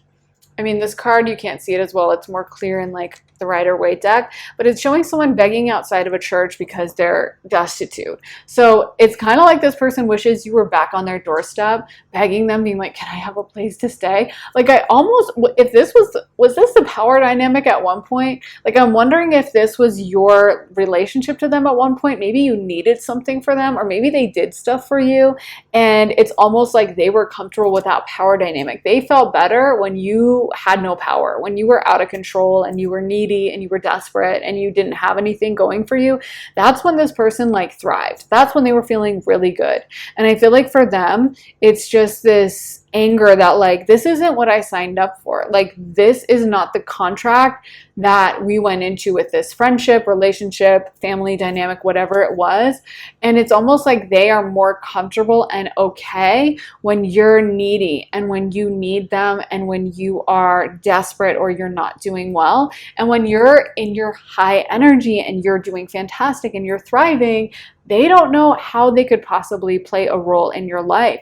And I feel like part of this anger is because you have been stepping into your higher self. You have been stepping into your power. You've been becoming a better version of yourself, and you've been owning your power in a deep way and doing a lot of self-growth. And I feel like you're just not willing to tolerate some of the disrespect or the BS that you did in the past. But this person is like, okay, they're violating the contract. Like, in their mind, it's almost like you did something wrong to them by becoming more powerful and stepping into your identity. Because I really think that they're the kind of person that they can't even feel comfortable or safe in a relationship unless there is that lopsided power balance. Like, they're not the kind of person that can really have those relationships and friendships that are on an equal plane, where everyone gets to call the shots and everyone gets to give their opinion and everyone gets to say where we're going for dinner. They might be that kind of person that they are happy to pick up the check at dinner because that gives them power, and they love to take out their broke friend to dinner because then they get to be the magnanimous one who's like, I did that for you. And I paid for your dinner. I did all this for you, so you can't say anything to me. You know what I mean? Someone who really revels in that power imbalance and isn't doing something out of the goodness of their own heart to be kind and to be sweet and to be loving, but they're doing it because they're like, perfect. I got them right where I want them. This is just fantastic. This is great for me. And they enjoy the fact that maybe you were going through a rough spot. So I feel like for them, there is a lot of that shadow work that they might need to do. And this might be a pattern that follows them in other relationships, especially if they have a hard time maintaining relationships with other people or with having long-term friendships, relationships. It may be because they're never comfortable unless someone else needs them and is desperate and is sad. And when the other person comes into their power, that's when they start feeling out of whack and being like, no, I can't do this. It does feel like a lot of you guys have chosen to move away from them in some way, or to maybe lessen the relationship or even cut them off entirely. And I feel like for them, they are not really cheering you on to like have a beautiful new life. They're not like, oh, well, I understand we had a falling out, but I wish them the best. They're like, I want to see them fail. And honestly, if I had my say, I would just want them to get fired from their job and come crawling back. I feel like in a way, this person is also saying they felt humiliated. So I don't know if other people were aware of the fact that you cut this person off, but they are saying that other people saw it or were aware of it, and they're very upset about the possible damage to their reputation that happened as a result of you severing this relationship. So maybe other people were aware of your relationship, and in a way, I think sometimes, like when there's a really person with a powerful energy, a beautiful energy, they can become a target for people who are kind of predatory like this. And I don't want to call them predatory, but that's kind of the word that comes to mind. People that like that power imbalance, you know, that unfair, lopsided seesaw where one person has all the weight. I feel like in a way, this person saw your spark and they were like, perfect, this reflects really well on me. And when people see me bossing around someone as powerful and strong as pile 3, they're going to know I'm the one in charge. Because if I can boss around someone this powerful and amazing, then that says a lot about me. I'm better than them. And I feel like they may have gotten that social clout. You know, it's kind of like sometimes you see a relationship that's really lopsided, and maybe one person is bossing around the other, or one person's way more attractive than the other. And it makes you wonder, like, what is this other partner doing to allow them to treat this person so badly? And even though it's messed up, and obviously you're like, that's not okay, there's also a part of you that's like, oh my gosh, are they like, I don't know, really good in bed? Or are they like, what's going on? This makes no sense. What is happening? Why did this person who's so attractive and great get with this person who's a total ogre? And so in a way, it makes the ogre look better, right? Because if they can land that beautiful, stunning person, then they must have something going for them that we can't see. And I think that's almost where this person's resentment starts, is like, I feel like this person cares a lot about their reputation. And they never wanted you to know your own power and your own strength, but they benefited a lot from kind of getting to control you and keeping you in a little box around them. That actually worked quite well for them. And they care a lot about how others perceive them, their reputation in others' eyes, and making sure that they seem powerful and strong and cool. So I think when you cut them off, maybe other people would ask about you. Maybe other people would be like, hey, what happened with pile number 3? Because I don't know, like, they seem pretty cool and they're not talking to you now. I always thought you were cool because you hung out with pile 3, but you're saying they won't return your calls. And it's almost like it might have taken the mask off or the veil off from this person and made them have to reveal their true identity. And I feel like that's where they are resentful, because they feel like they've taken a reputation hit from you because you have no longer engaged with them.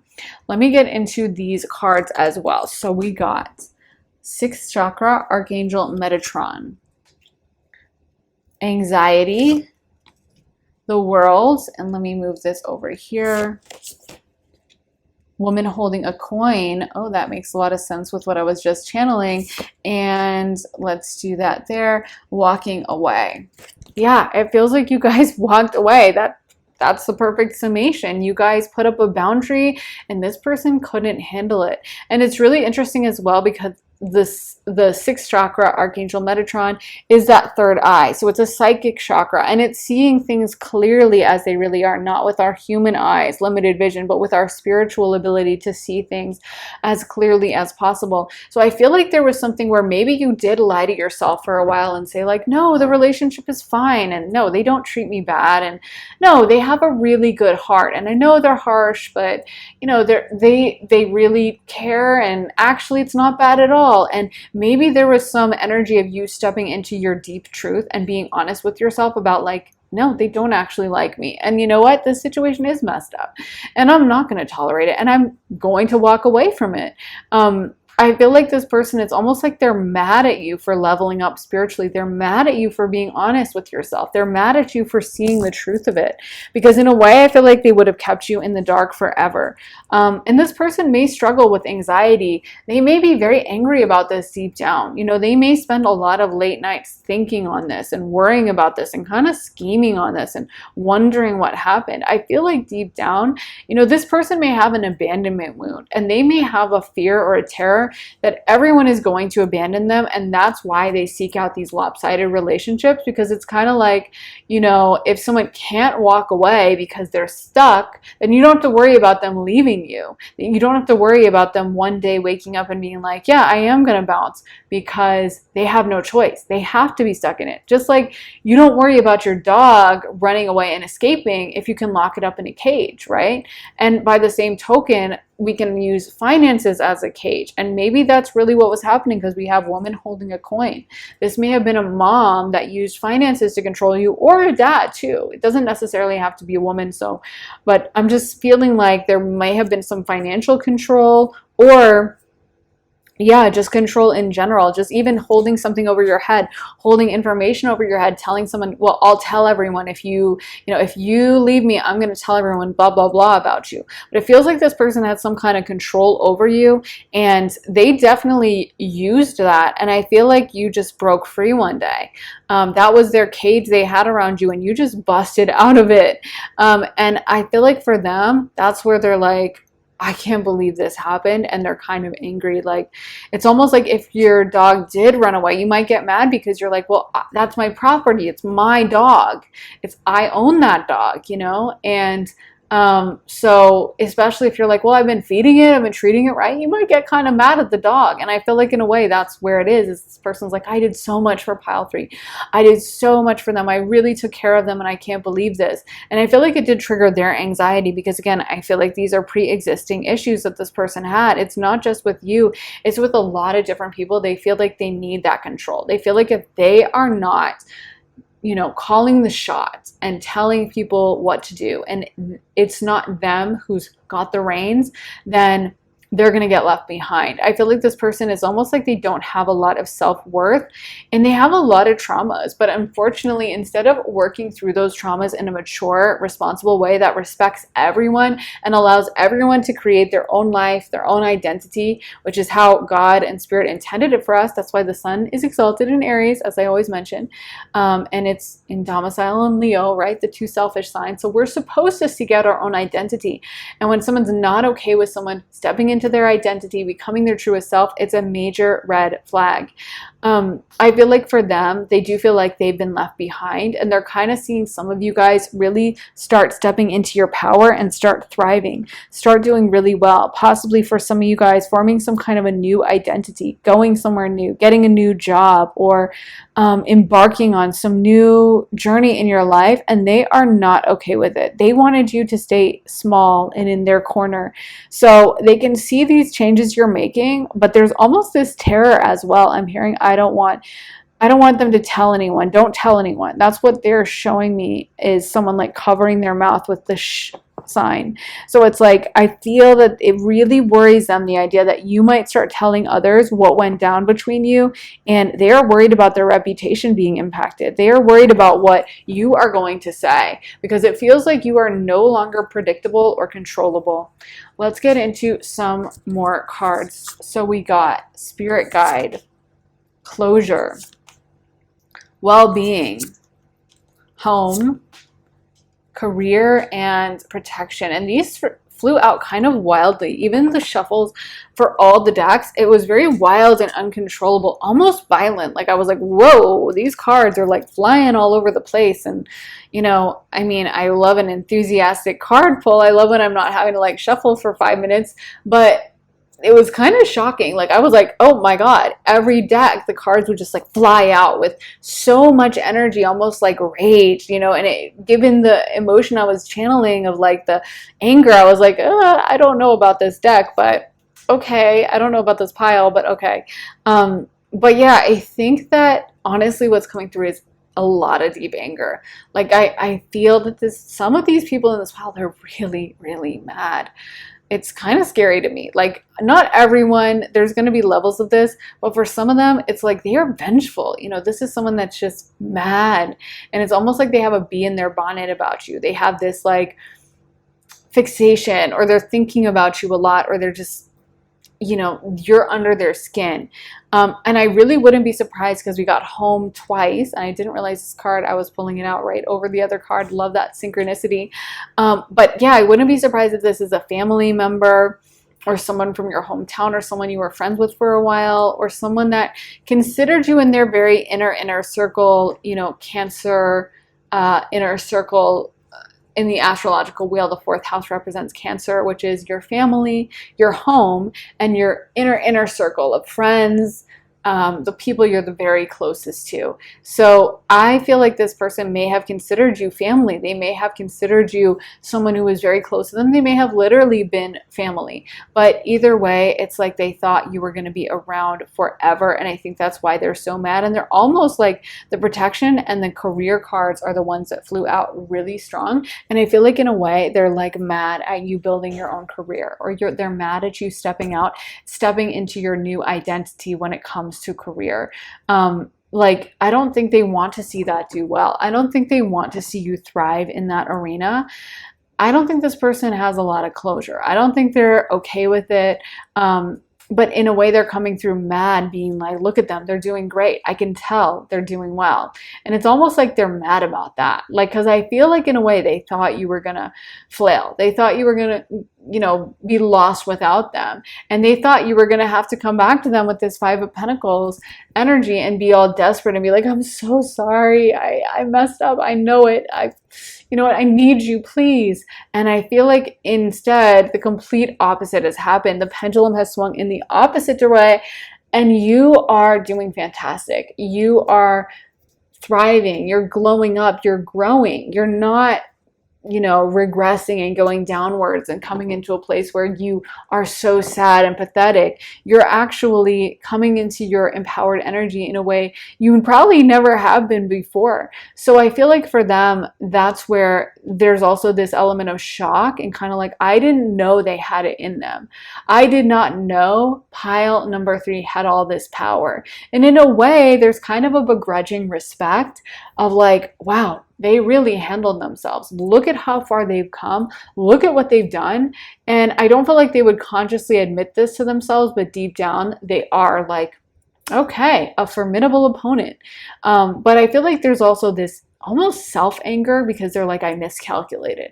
They might even tell themselves a narrative that they should never have trusted you, that you're a liar, that you deceived them, that, you're the one who did wrong to them, and that you're the bad guy. Like, I feel like this person might even play victim when they think about this. They might tell themselves that you left them, you're heartless, look at you, you're so selfish. Pile 3 was, a user. That's what they may tell other people about it, because I do feel like for some of them, they do talk to other people about you and try to like shift that paradigm back, the narrative back into their direction. Because I do feel like they feel like you have been able to shift the narrative even just by leaving. Like maybe before you left, they would tell everyone things about you and say like, oh, pile 3 is crazy, or pile 3 is a mess, or pile 3, they're a disaster. They may have really loved too, especially that narrative, especially if they were paying for you. They may have told everyone about that. Like, well, I had to give them more money, pile 3's broke again. And maybe they even had friends around them like, oh, you should not be giving them money. They're using you. And they loved that narrative. They loved shifting that into a place of like, look at me, I'm the good guy. I give money to pile 3, or I help them with this, or I take care of them in that way. Pile 3 is a disaster. And I feel like in a way, that's what bothers them the most, is that now they can't tell that lie. They can't go around telling everyone how sweet they are and how kind they are and how much they've given you and how much they've done for you. But I feel like that was a big part of their identity before, was kind of like, I have done this for pile 3. Pile 3 needs me. It's kind of like how, maybe if a mom makes her whole life about her kids, and maybe the kids go off to college and they start forming their own lives and they get girlfriends or boyfriends and they start forming their own identity, that mom might feel abandoned because she's like, I put all this work in and they're kind of like attacking me by forming their own life. So in a way, I feel like this person, the work they did for you, they really benefited from that. They really loved telling that narrative that like, I'm the good, kind-hearted, because again, that mom that's doing so much for the kids, she's probably got a little bit of a reputation for that, right? Like everyone probably says like, oh my God, she's the best mom. And she dropped him off with his banana bread for the bake sale. And she, all the kids always come to school with like the best costumes on costume day, and she's such an active mom, she's PTA president or whatever, so she gets her identity from that. And not to vilify moms or the PTA president, of course it's a super important, amazing role that we need in this world, but I'm just saying sometimes if someone has like bad intentions, they can kind of seize upon that and twist it to fit a narrative or a negative goal for them. And I almost feel like that's what happened here, is this person was kind of like, you know what, this benefits me, and I love the identity that I have gotten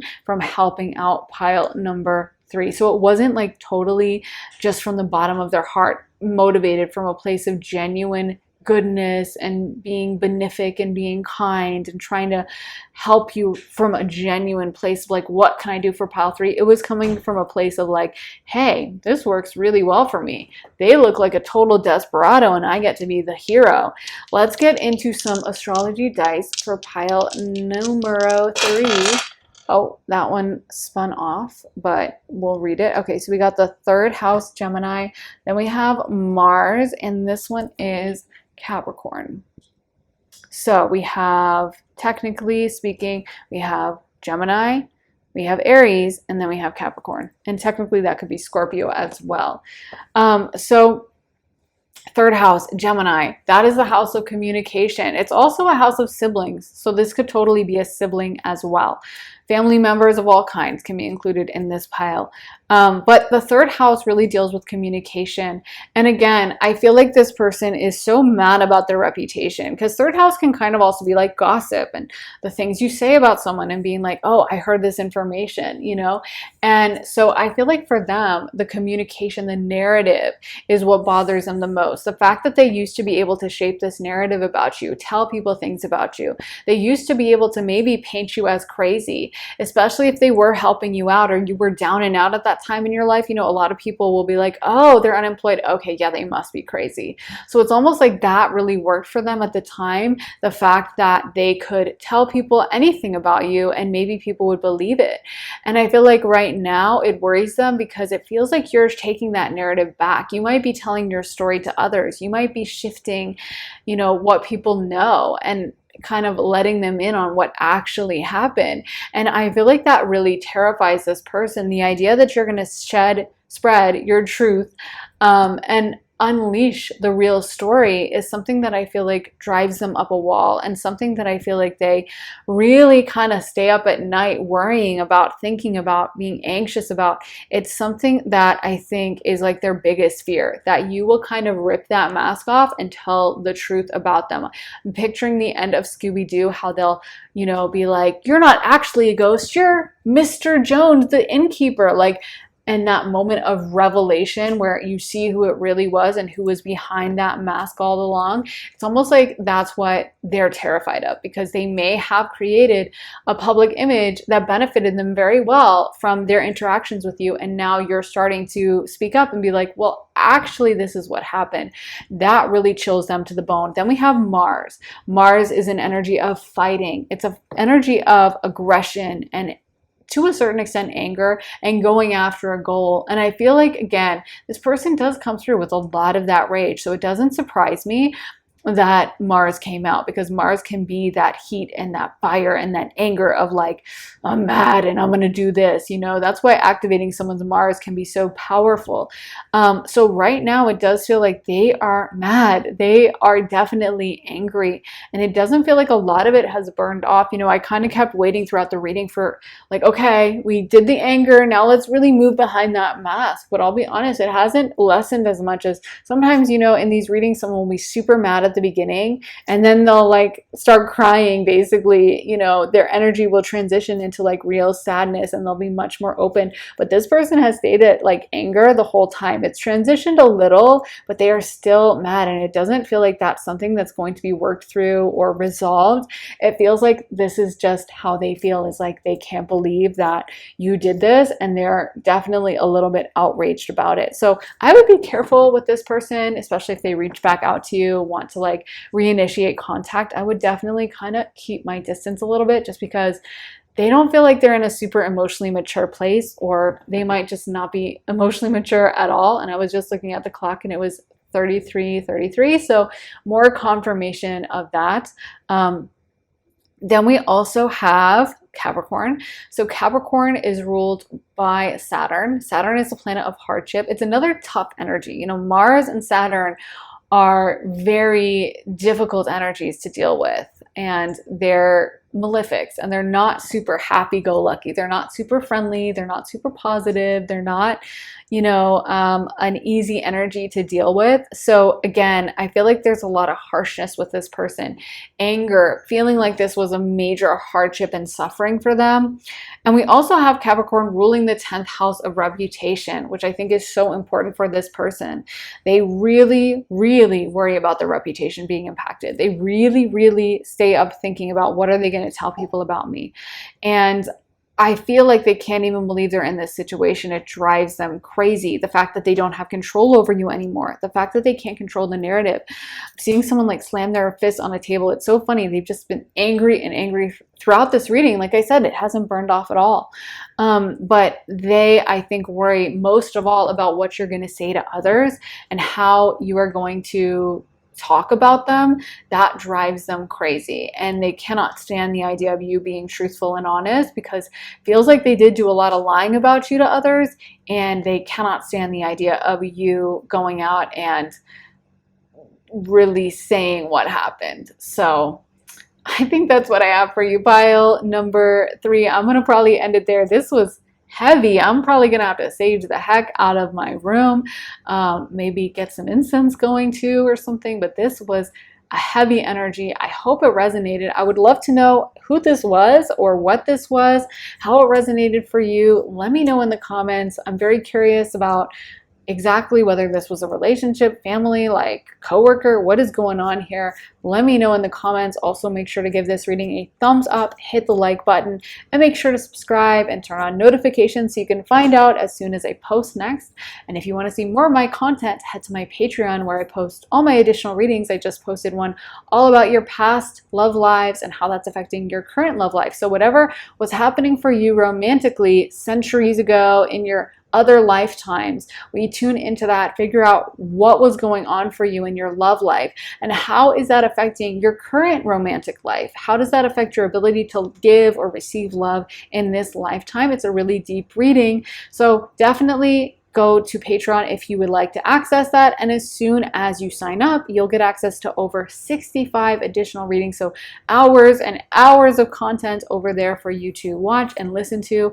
And there are readings about money, career, relationships, love, family, friends, spirituality, where you should live, future life, past lives, of course, all different types of topics. So if you would like to sign up, then go to my Patreon. The link for that is underneath the timestamps in the comments in the description.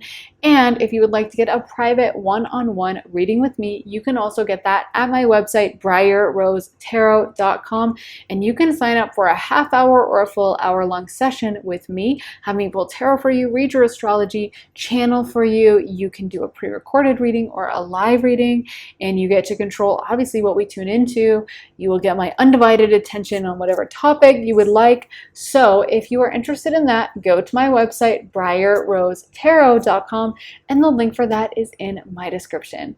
Thank you guys so much for watching. I am sending you so much love and light, and I will see you again very soon in another reading. Take care, guys. Bye. Hey, pile 4, welcome to your reading. So if you picked this card, this is going to be your reading. For your other cards, you got Talisman, Magic Prayer, Mountain, and Flying. So the main thing that I'm picking up coming through is this person is very attracted to you. So it could be someone who has a new crush on you, maybe someone you're in a new relationship with, or it could be like an old flame that you don't really talk to anymore. But either way, I feel like this person thinks of you a lot in that context, just admiring your physical attractiveness and thinking that you are very cute, you're very sexy, okay? They like all of the things you have going on physically. The other thing that's coming through is that this person really gets a kick out of you. It's kind of like they think you're funny, or they love seeing your personality. So for those of you guys who aren't actively talking to this person, maybe this is someone you're newly talking to, you're newly flirting with, and you just started chatting with them or something, and they don't know you that well, because it feels like there's still a lot of mystique that you have, or it could be an ex twin flame, past person, but they don't get to talk to you in your day-to-day life. So I feel like there's still a lot of curiosity coming through. They still want to see everything you're up to. And whenever you post something on social media that shows your personality, what I'm hearing is they absolutely love that. So like if you posted an Instagram story of you being goofy with your best friend in your car singing along to some old 80s song, they probably love that. They might have rewatched it, you know, gone to a burner account or something, and rewatched it a bunch of times because they love getting to see like the inner side of you, the side of you that not everyone gets to see. Or if you post a photo on Instagram and the caption is like a little pun, a funny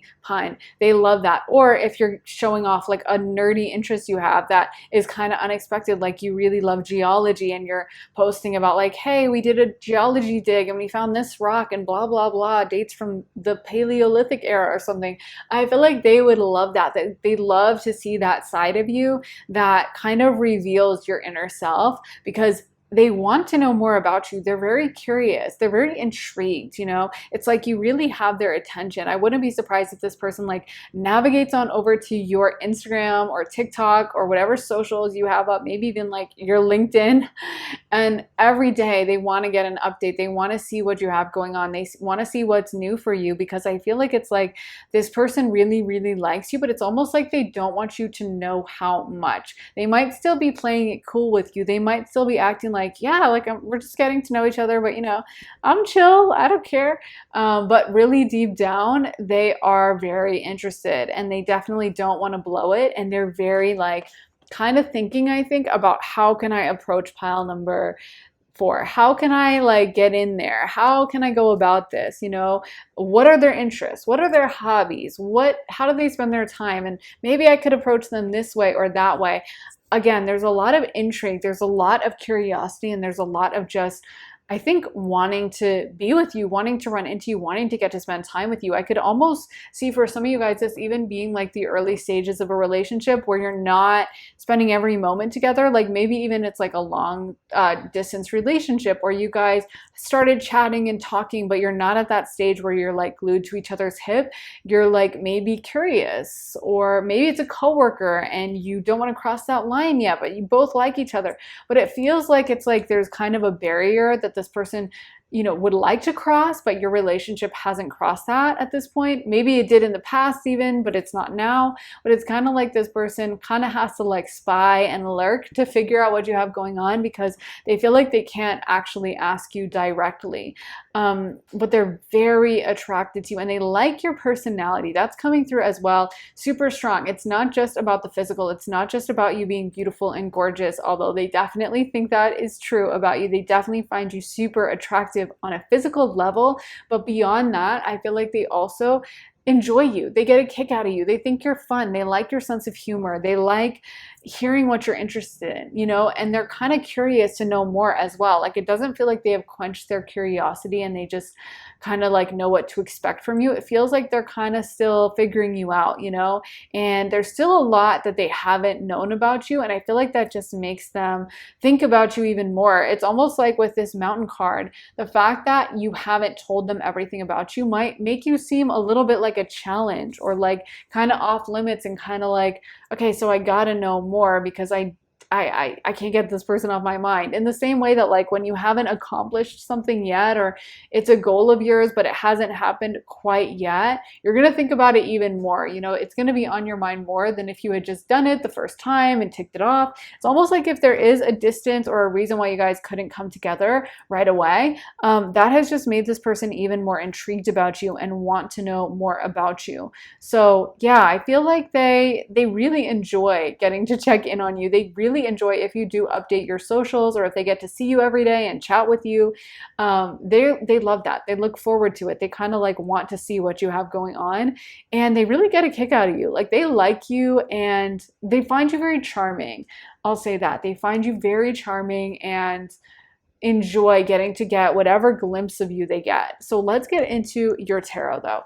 We got the Two of Swords, the Three of Wands, the Six of Swords, the Four of Wands, the Knight of Pentacles, and finally the World card. So I do feel like this person sees you as hard to get. Maybe not that you're playing hard to get, but that you are hard to get. We have the Three of Wands and the Six of Cards, both of which are cards of movement. The Three of Wands is all about embarking on a new journey, going to a new destination, being brave, and kind of like setting sail off to this new adventure. And then the Six of Swords is also about leaving something behind, so putting something in the past. And I feel like you have that energy that you're kind of hard to tap down, you know, you're kind of hard to like tamp down, you're kind of hard to like completely get a hold of. It feels like you're kind of elusive, or you always have something new going on. Maybe you're a flirt and you talk to this person in a flirty way, yeah, but you also flirt with that person. I mean, Libra energy, right? But maybe you love to be a little bit of a player in that way. There's lots of placements in astrology like that. Venus in Aries, of course, Libras in general, I think any Libra placements, Sagittarius, Venus in Sag.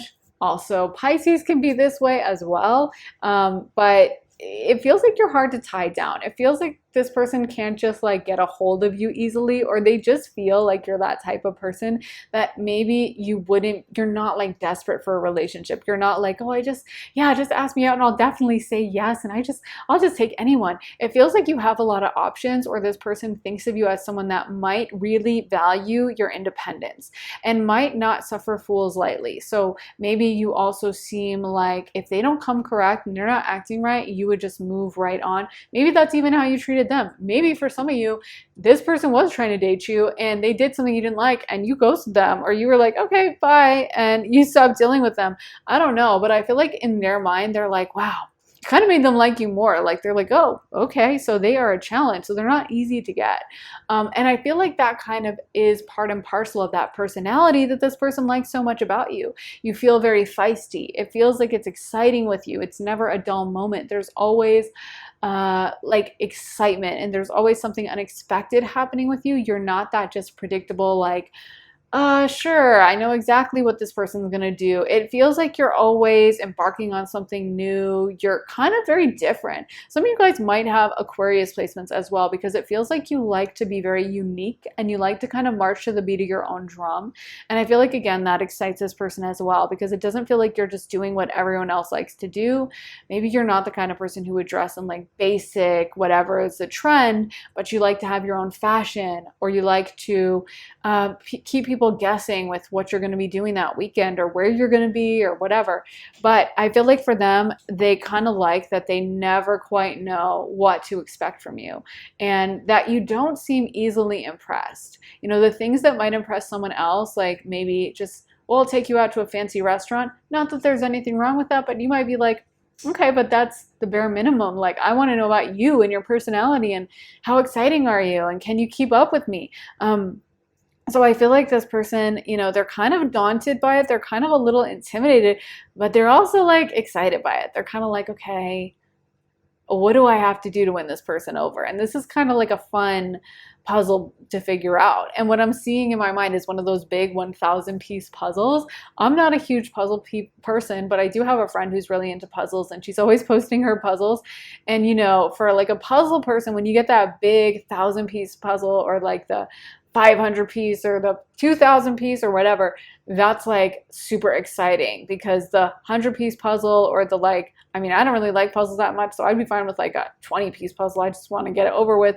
But they wouldn't be impressed with that. They want that challenge, you know, and I feel like you're like that 2,000 piece puzzle that everyone gets excited about to like do as a group on Thanksgiving, and, you know, clear off the entire kitchen table because we got this big puzzle. And it's almost like it keeps this person coming back, because they can't quite get their head around you. They can't quite figure you out. And there's a lot of that intrigue left about, what am I going to do to get pile number four's attention? How am I going to get their eyes on me? With the Four of Wands, they might think of you as someone who's a lot of fun. They might think of you as someone who is, I feel like you have a great sense of humor, Pile Four. I feel like a lot of you guys are great conversationalists. You're probably very easy to talk to, and maybe even really socially skilled. But I feel like this person gets a kick out of interacting with you. Whenever they get to be around you, it's fun for them. They enjoy the conversation. They enjoy talking to you and spending time with you. And I feel like that's something that, you know, they even think about later, like the things you said to them or like the joke you made. They might reflect on that and kind of laugh later about like, I can't believe they said that. That was so funny. Or like they're really witty when it comes to that. Or even something like quirky you did, like, I can't believe they eat their salads with like a spoon and a knife. Or I can't believe that they, you know, I don't know, never use a fork to drink to or never use a spoon to drink soup and they just drink it out of the bowl. You know, like there's small things that you do that probably you wouldn't even notice that they kind of think is funny and quirky. And I feel like they really like that. And they do spend time thinking about that when it comes to you and reminiscing about that.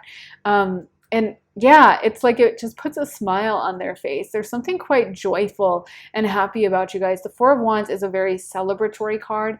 It also can be a card of marriage. So this person may even consider a long-term future with you and really think of you as someone that they might view you as like wifey potential or husband potential, someone that they really could see themselves with long term, which makes sense to me because I am picking up on that intense physical attraction. And then coupled with like, I know I like them as a person too. It's not just physical. It's not just like, yeah, they're hot, but that's all it is. It's like they like the whole package. They like all of it. So yeah, maybe this person is thinking that you seem like girlfriend material or boyfriend material or even wife, husband material, long-term relationship potential. But it's almost like that fear of like, but I can't get a hold of them. How do I tie them down? How do I get exciting enough? How can I become interesting enough to keep their attention? Because it almost feels like some of y'all are really ADHD and you might like pay attention to this in one moment and pay attention to that in another moment. It's also giving me kind of like mutable sign energy. So mutable signs are Sagittarius, Pisces, Gemini, and Virgo. I always think it's so funny Virgo is a mutable sign because someone made a meme that was like the mutable signs and it was like the Wiggles dressed up in like this full like face paint looking like ridiculous and then a random lady. So obviously Virgo is like the random lady. You know, because Virgo is much more like organized and down to earth, and then you have like the craziness, the craziest signs in the zodiac, which is like Gemini, Sag, and Pisces, like all chaotic in different ways, and then there's like orderly Virgo, but of course Virgo fits in there perfectly. But it's just, it always makes me laugh whenever I think of the mutable signs. But yeah, mutable signs tend to change their mind a lot. They tend to be interested in this, and then 5 minutes later, oh, I feel totally differently, and you know, I want that so bad, and then 5 minutes later, you know, I don't want that at all. And so it's almost like I feel like this person worries that they couldn't hold your attention, that you would just get distracted and be moving on to the next. And I feel like that's kind of a factor for them. Also, if they are afraid to approach you, it may be about that. It may be like, yeah, I would ask them out, but like, they're going to think I'm lame. Like in a way, it's like, it's almost working against you because this person does, it's almost like they think of you as cool. You know what I mean? They just think of you as like a cool person. Like, dang, pile number 3 or pile number 4 is just cool and they got a lot going on and they probably have a lot of friends and an active social life. So where would I fit in? Like, how am I going to measure up to them when they just seem like awesome and they just seem like they probably have a million options and a million people coming after them and trying to date them? So like, why would they date me? So in a way, I mean, it is a good thing that they really like you so much, but that's the only negative, I guess, is like I feel like sometimes they're kind of like, oh, I'm not even going to message them. Like they would just think I'm a giant lame-o, so I'm just going to leave this completely out. And I do feel like this person is trying to be methodical. We got the Knight of Pentacles. Knight of Pentacles is an energy that's going after something, but in a pentacle way, which is the slowest sign in tarot. And pentacles are very methodical. They're very down to earth. They are earth signs. They're very logical and kind of like gonna think it through and take their time. And so I feel like this person does think about ways to approach you, but it's almost like they're waiting for the right time. They're waiting for that time to slide in your DMs or to ask you out or whatever, because they don't want to blow it. I don't think they want to come in chaotic. And they are a little insecure when it comes to you. And they're a little afraid of rejection. I don't know if some of y'all rejected them in the past, or maybe this could be an ex for some of you guys. But it's like, I don't want to blow it. So let me wait for the right time. And in a way, I feel like sometimes we know when it happens like this. The person just keeps putting it off, putting it off, putting it off, and then they never actually approach, which is so annoying. But I feel like they're kind of like thinking of like, okay, how do I go about this? It's interesting we got it coming out right next to the mountain card. And the mountain card is about like a challenge, something that someone is like trying to do, and maybe they feel very daunted by it and they're very like anxious about how am I going to do this. So, you know, I feel like that really sums up this person's energy, is like they don't want to blow it. And you kind of, how they perceive you, it's kind of reminding me of like a wild horse or something. You know how like you have to approach a wild horse in the right way? You can't like approach it crazy or it'll run off.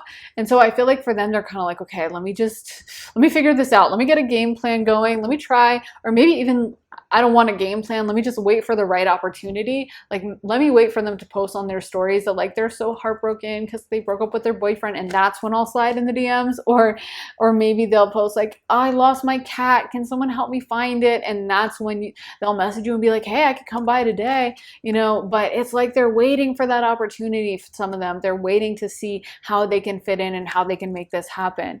So we also got attachment, deceit.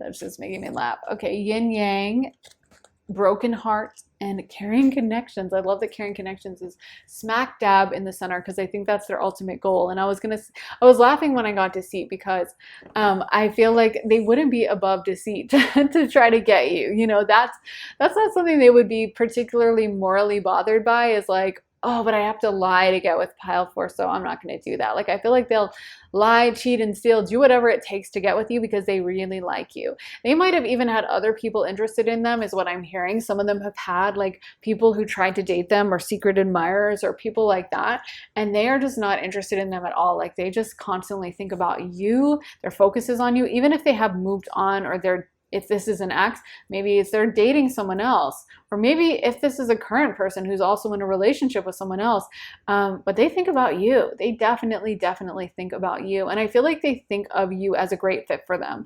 I feel like this person's energy, it's almost like your energy might be more lighthearted than theirs. Like, I feel like you kind of bring them out of their shell somehow. Like, maybe this person is more type A than you.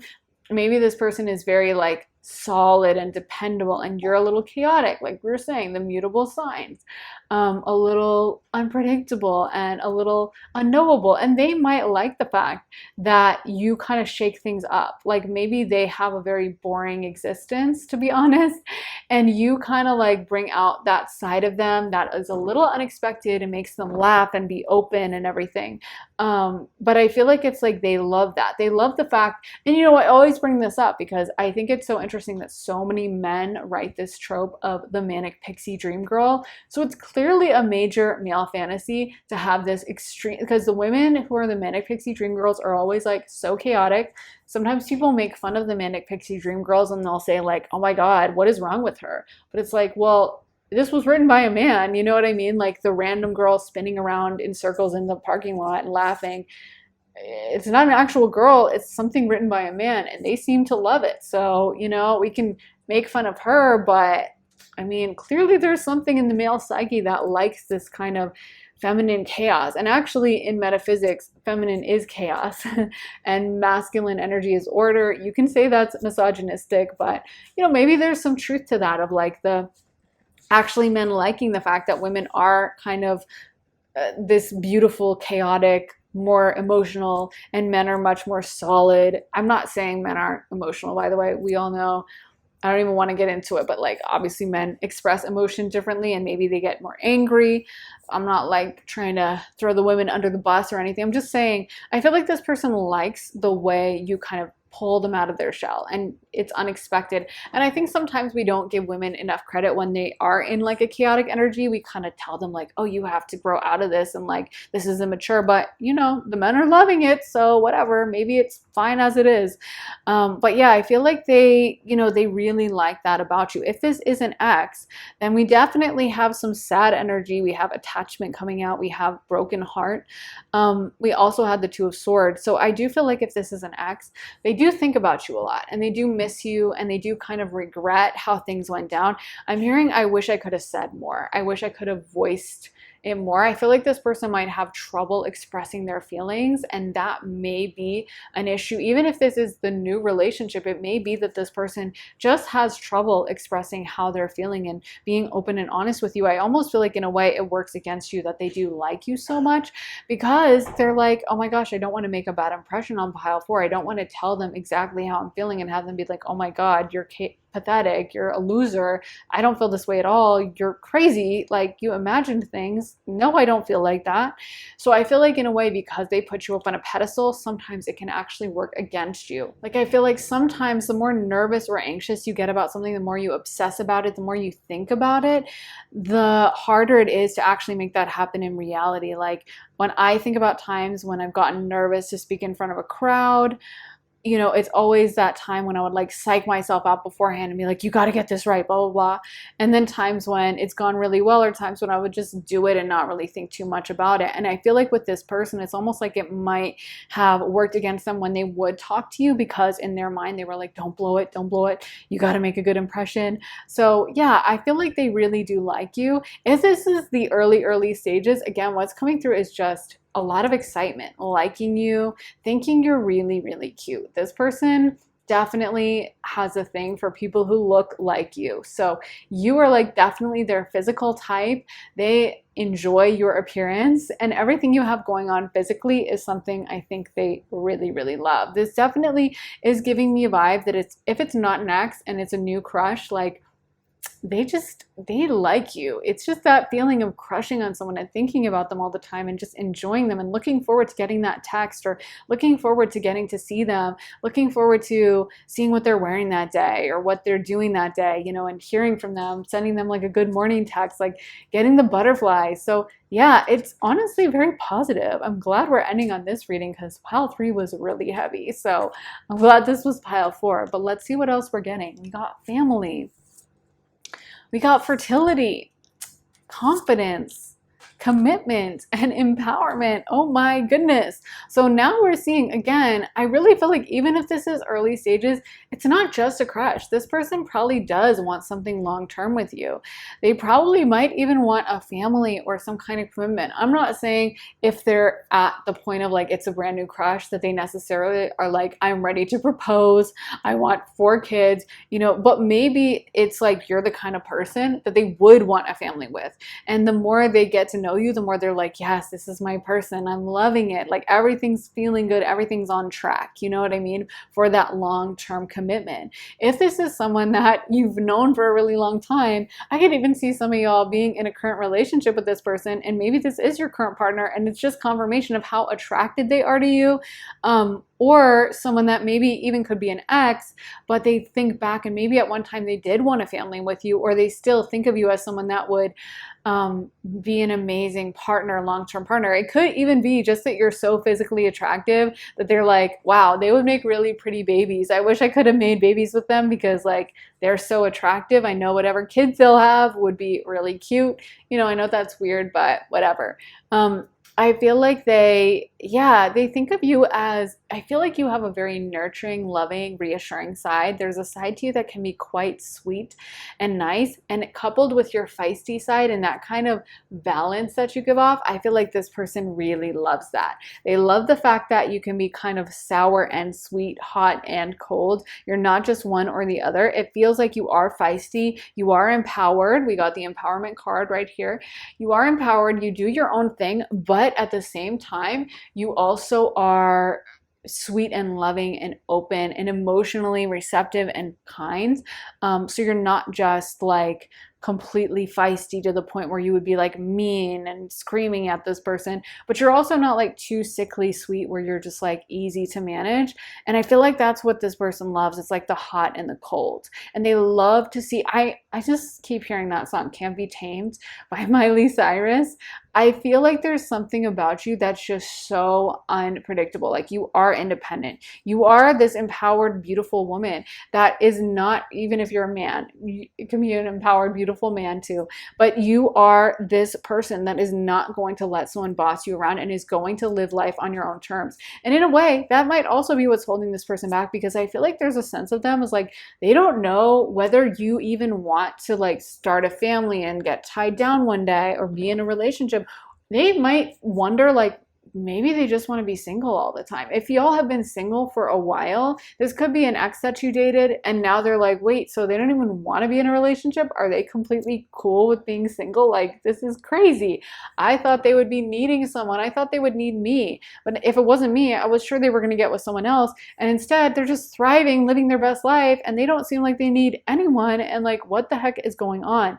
But I feel like they respect that at the same time. And again, it's kind of part of your personality that they liked so much in the first place. So the fact that you aren't a needy, overly like desperate person actually keeps them coming back and keeps them attracted to you.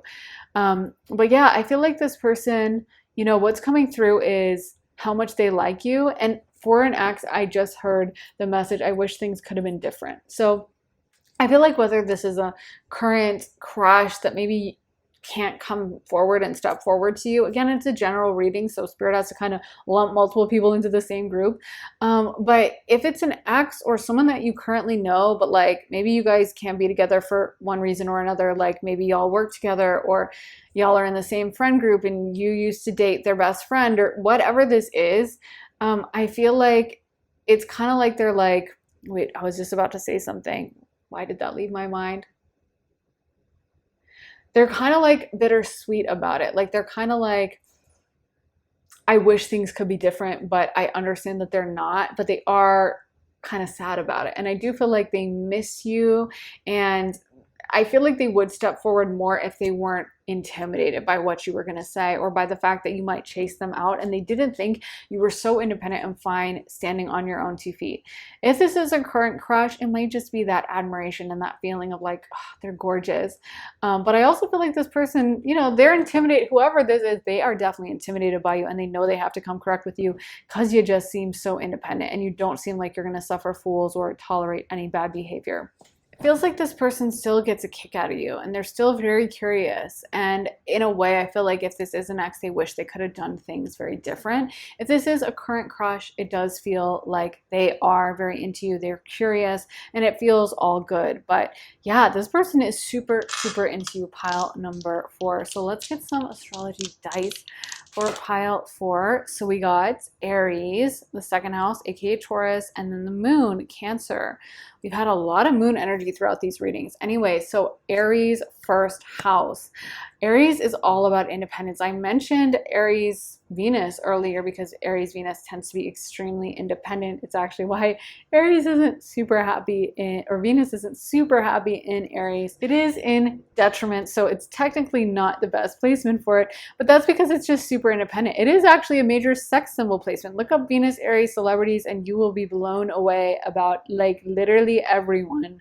Not everyone, but I mean so many sex symbols have that placement because it is that feistiness. So again, I feel like they see you as very independent. They see you as hard to tie down. They see you as someone who is not going to just settle for whoever and just any old relationship or any old romance. They see you as someone who is going to kind of do your own thing, push your own boundaries, look after yourself, and really carve out like your own life, your own independence, and not settle for the norm. So again, I feel like that adds to the attraction.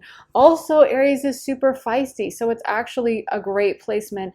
Like whether it's Venus Aries or just whatever Aries placement, this is someone who's going to be independent. This is someone who is going to not just be super mild and easy to control. Aries are super feisty. They will get mad and pop off over something. If you say the wrong thing, if you do something they don't like, Aries have no problem calling you out. So I feel like, again, this person loves that about you. Aries is also a youthful, energetic energy. It's full of life. It's full of vigor. So I feel like this person loves that side of you. If you get kind of like feisty when you flirt and you tend to like be trying to flirt with someone, but you're kind of like low-key insulting them, they might really like that about you. They might think that's really charming, and they might look back on it and kind of reminisce and get a kick on it and think about like, That's so funny. Like, I can't believe they said that to me, but that's hilarious.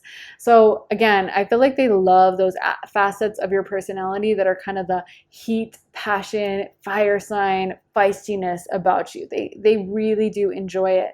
Then we have the second house. The second house is ruled by Venus, Taurus. It is a love house. I mean, it's not the seventh house of relationships, but it is ruled by Taurus, and Taurus loves all the beautiful things in life. Taurus, though, is also about carving out your own identity. It is the second house of like, I'm building, this is my money that I earned myself. So again, this strong independent streak that you guys have. However, Venus, of course, is related to the second house. It rules over Taurus, which rules the second house. So for you guys, I do feel like this person has strong feelings. I feel like they like you. They definitely like you. It doesn't feel like things here are super solid where you fully know where this person stands and vice versa. It feels like there's still a lot of curiosity, still a lot of intrigue, still they don't quite know what to do with you. So that's why I could see this being an ex that you've cut out of your life, and they just don't know what you've been up to lately, and they're curious and they want to know more, but they don't know what they think about it. But either way, this person is highly curious on you. They want to know more about you. They want to see what you have going on. They want to have those conversations and get deeper with you. And they do have that little fear that if they try to get too deep, you will run off in that Aries energy. You will just charge away and ghost them. But they really, really are into you. Then we have Cancer, which is so interesting because there's been a super strong family fertility energy coming through. And of course, Cancer rules over the fourth house of family. So for you guys, there is this sense that some of you, if this is a current partner, which I'm not saying, I mean, it's kind of coming through a little bit late in the reading, but I'm like, yeah, actually it could make sense for this for a current partner. Like, this could be someone that you just have a great relationship with and the spark has not worn off and you haven't settled into that part of the relationship that's just like watching Netflix in your PJs and being completely bored with each other. Maybe it's like you are together with this person, but y'all still have so much chemistry and you still really get excited to spend time with each other. But this person may like want to get you pregnant, want to start a family with you, or even if it's an early stages, sometimes people just know when they know, and even though it's a crush, they're already like, okay, I want kids with this person, I want a family, I want a wife, I want a white picket fence and a golden retriever with them. Sometimes people just know, but I feel like they really, really like you and you are that kind of person. They could probably see themselves starting a family with you regardless because you feel so fun to them, so different, so exciting. You're not boring. You're not just this basic like, oh, I know what to expect. Like, they feel like family vacations with you would never be dull. If you all had to take the kids down, drive them down to Florida or something, that you would make it fun and exciting and you probably laugh the whole time. And I feel like this person really, really loves that about you. Like, they want someone who kind of keeps them on their toes. They want someone that keeps them guessing. And I feel like you definitely bring out that side of them. They never know fully what to expect with you. And I actually think that is a positive for them, even if sometimes it psychs them out and gets them like super nervous even too afraid to approach you. Deep down, they love the fact that they kind of never know what to expect from you. So yeah, I think that is what I have for you, Pile 4. What a beautiful energy to leave this reading on. Thank you for bringing this energy in somehow, because Pile 3 was so heavy. I was like, I'm gonna have to sage the heck out of this room. Now we have Pile 4 clearing the energy a little bit. So thank you guys. I hope it did resonate. Let me know if it did in the comments. I would love to hear from you. I love reading your stories and y'all's relationship issues and whatever this was, however this resonated for you. Let me know in the comments. Also, make sure to give this a like, hit the thumbs up button, and make sure to subscribe, turn on notifications, all that jazz. And if you want to see more of my content, head to my Patreon where I post all my additional readings. I just posted one all about how your past love lives have affected your current love life. So whatever you were doing in past lives, other centuries, other lifetimes, whatever your romantic situation was, how is that affecting your current romantic situation, tendencies, traumas? We get into all of it and it's really, really deep. If you want to watch that, head to my Patreon, link underneath the timestamps in the comments in the description. And as soon as you sign up, you'll get access to all my readings. So I have over 65 readings over there, and there are readings about money, career, relationships, love, family, friends, spirituality, future life, past lives, where you should live, every topic under the sun we tried to cover. So if you would be interested in that, join our little party on Patreon, and the link is underneath the timestamps in the comments in the description, and I would love to see you there. Also, if you would like to get a private one-on-one reading with me, head to my website, briarrosetarot.com. You can sign up for an hour-long session, half-hour-long session. You get to ask me basically whatever you want, and I will channel whatever you need to know about for you, whether you want me to do it through astrology, mediumship, just channeling, tarot, of course.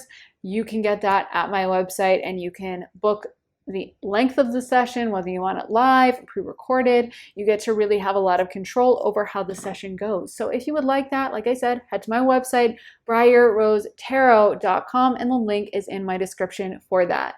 So thank you so much for watching. I am sending you so much love and light, and I'll be back again very soon with another reading. Take care, guys, and I'll see you then. Bye.